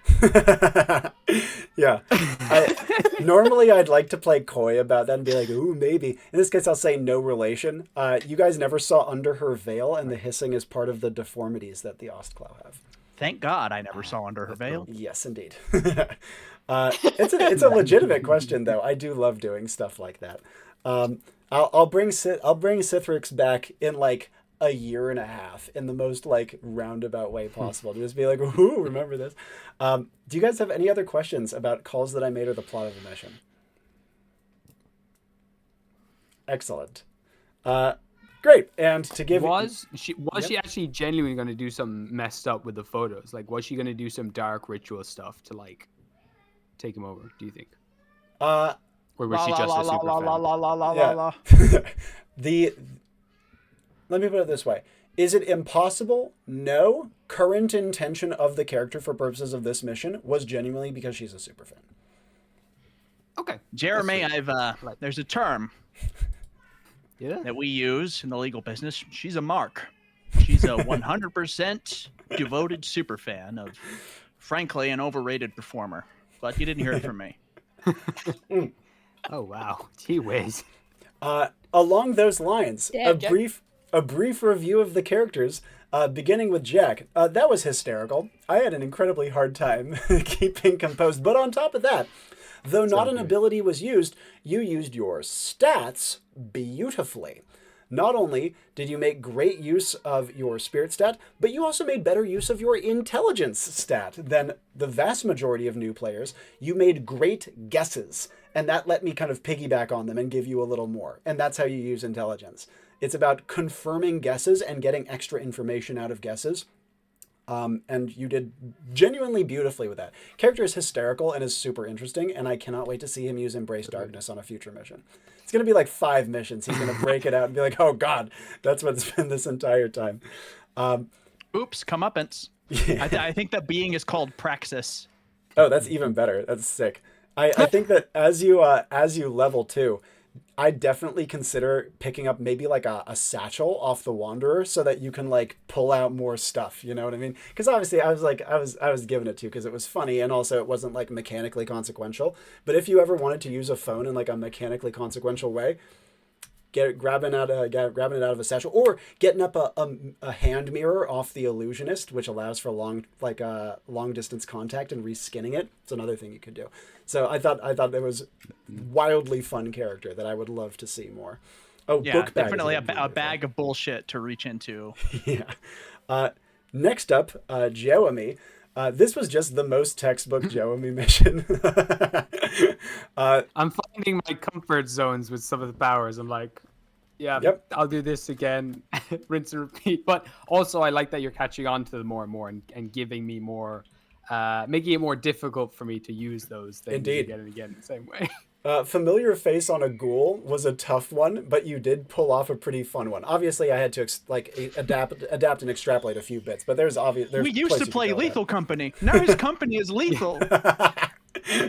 I thought that first of all, the use of your vitality stat to draw him in and put him off his guard was actually a good play. It obviously accelerated the mission and made it scarier for the other two, but I think it was actually a very good play. Luck stat was great. Even things like imbalancing the chair to throw him off his rhythm. Because what you two did is you made him go from like, oh, serious vampire hunter, you know, and you made him forget about all that and just be like, why are these people weird? I'm trying to save them. And that's like the reason that you guys were able to bamboozle him so much is because of how much you worked to throw him off his rhythm. So that was great. Jewemy is very good at throwing people off their rhythm. Satchel play was awesome, as per usual. The waypoint at the end was tight. I really liked that. And yeah, Jewemy is just a very, very fun, iconic character at this point. Originally, I was going to change By the Wayside into the hair. In case you didn't let me use his voice in the stone. In the waypoint, I was gonna have it like that to have the hair say things he would say. Yeah, which is also a really clever idea. I think that's a brilliant one. The waypoint is a little more permanent though, which is what I like about it. Well, that's what I was gonna do. I was gonna use the hair say the thing into the waypoint and save it into the waypoint. Yeah, it's a good idea. And then lastly, Echo. Great use of the Illusionist kit. The big energy work on Veneer was not easy and not obvious. The Wizarding Hat play was really smart. A lot of people forget about that item. And the bit at the end with the kind of loopy Echo, like talking down Trina, was very fun as well. So overall, Echo was like the go-getter of the mission. While the other two were running like hard interference. Skyler is so grateful that you did all the work. Jack will be attempting to take as much of the credit as possible. Yeah. I genuinely think this mission would not have been doable without any single one of these characters. Because even though Jewemy ran great interference, as you saw, the fact that Loth could just be like, no, child, was countered by the fact that Jewemy could be like, oh, there's a child molester, and then Jack would be like, well, sir, this seems very bad. And he'd be like, what the fuck are you two doing? So the fact that you guys like... Jewemy is very aware of the social currency he has as a child. Yes, which he is. Important. Aggressively aware. That's why I like going on missions with him. Yeah. Frankly, these two, Jack and Jewemy, are a brutal team. They're vicious. Good con artists, for sure. Yeah. As well. It's You set him up, I knock him down, big guy. Yeah, exactly. So it was an awesome dynamic. Do you guys have any final thoughts about this one? Oh, and we need to think of a mission name. I also just want to say how much I appreciate Echo. I feel like Echo did like the main stuff. Like we're kind of just fucking around. I feel like you actually made the things that we're doing work, which is Yeah, fun. you guys bought the time, and then Echo made use of it. Yeah, you were solving a problem, and we were creating unrelated problems to buy you time. Yeah. Can you clean this up too? I feel like the Castlevania naming scheme of like music thing of noun. Ooh, that's a good one.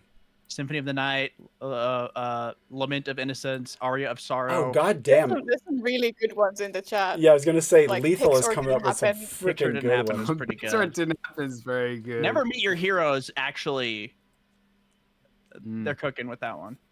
That's a good one, too. I'm trying to think of a steak pun. Can I throw out a potential play on that? What about Never Meet Your Slayer? Let me sleep on it. Dirge of Photons is a clever one as well. Photons. God damn. Yeah, Lethal, those are killer names. Pixar It Didn't Happen is actually very funny. It just makes so much sense. Yeah, I had a great time trying to like make the most use out of my abilities, because obviously this is my second time ever playing Enclave and my first time playing Illusionist, so I was like, I really want to try to capitalize with the kit I have. And it was really interesting, like trying to like bend them a little bit. Obviously, like the energy work, I was like, okay, fuck. I knew it was a big ask, but it struggled with a little bit. But we got there in the end. And You did great. Like, I'm Yeah. just really really well. glad that. Yeah. I thought it was like I like the strangers party, but somehow it works. It was a very cohesive but weird group. Very weird group. You guys, you genuinely did do a great job with that. The Illusionist is a class where it does the thing it says it does, you know? And so that makes it pretty accessible, but then forces you to get creative if you want, with energy work, if you want to adapt it. Oh god, that's a good one too. God damn it. There's for a name actually on your energy work. You could call it Vampire Diaries. It's very simple. Ooh, that's a Straight up clever one. plagiarism. I will say, Rich in chat just put Camera Obscura, which is fantastic. Oh, nice. That's very good. Vampire Diaries is damn good as well. How about A Vampire's Diary? A lot of potential. Yeah. Yeah. Nice and simple. Vampire's Diaries. Hell with it. Let's do that. Jeez, this is Now let's run it back and do the whole thing in Louisiana or wherever Vampire Diaries takes place. Is that True Blood? I don't know. I get my network television vampire shows mixed up. I'm sorry to say. Yeah, I checked I know. out after Buffy. I was Interview with a Vampire. Another one, Oh, that's a but pretty no, good it wasn't one an too. interview. Interview for We're Vampire. watching the Vampire. I dig A Vampire's Diary. I think it's pretty straightforward and is a nice play on it. But this is the number of good names lot of is good ones in the chat, absurd yeah. to see. And also, as Detour said in chat, what a treat to see this group play. Amen. Freaking exceptional group dynamic. And we did all that in about an hour and 45 of actual playtime, which is not freaking bad. Really good. Oh God! All right, I Diary, posit picture title didn't subtitle: A Vampire's Diary. Picture didn't happen. Lament of the steak. there. Double whammy. Litany of photography. So you can put I those like that down. one. I On, think that's a good one. I Yeah. think that's solid. you can put them on down in your character's mission logs, and I think now is as good a time as any to wrap it up. Do you guys have any final thoughts before we sign off? Just thank you. Yeah, thanks so much. That was great. Yeah, it was Yeah, really my fun. pleasure. I really Another appreciate it. satisfied Finally- client. Please remember to leave a positive review on my website as well as my Google Businesses page. I do delete the negative reviews. It was And that- also great to have the opportunity to play with Skyler. I've been trying to play with Skyler for a very long time. So it's Again, really blinking 1 hit point for so long. good. Yeah, you guys are great. I really appreciate you making time to do this. And let's do our sign-offs. I'll do Gabriel, Pinja, Skyler, whatever final goodbyes you may have. Please do same, and we'll wrap it up. Bye. Thank you. Always remember, never forget. Bye, everybody. Be careful. God. And as always, my name is Robbie Howell. Thank you so much for taking the time to watch, and until next time, ciao for now.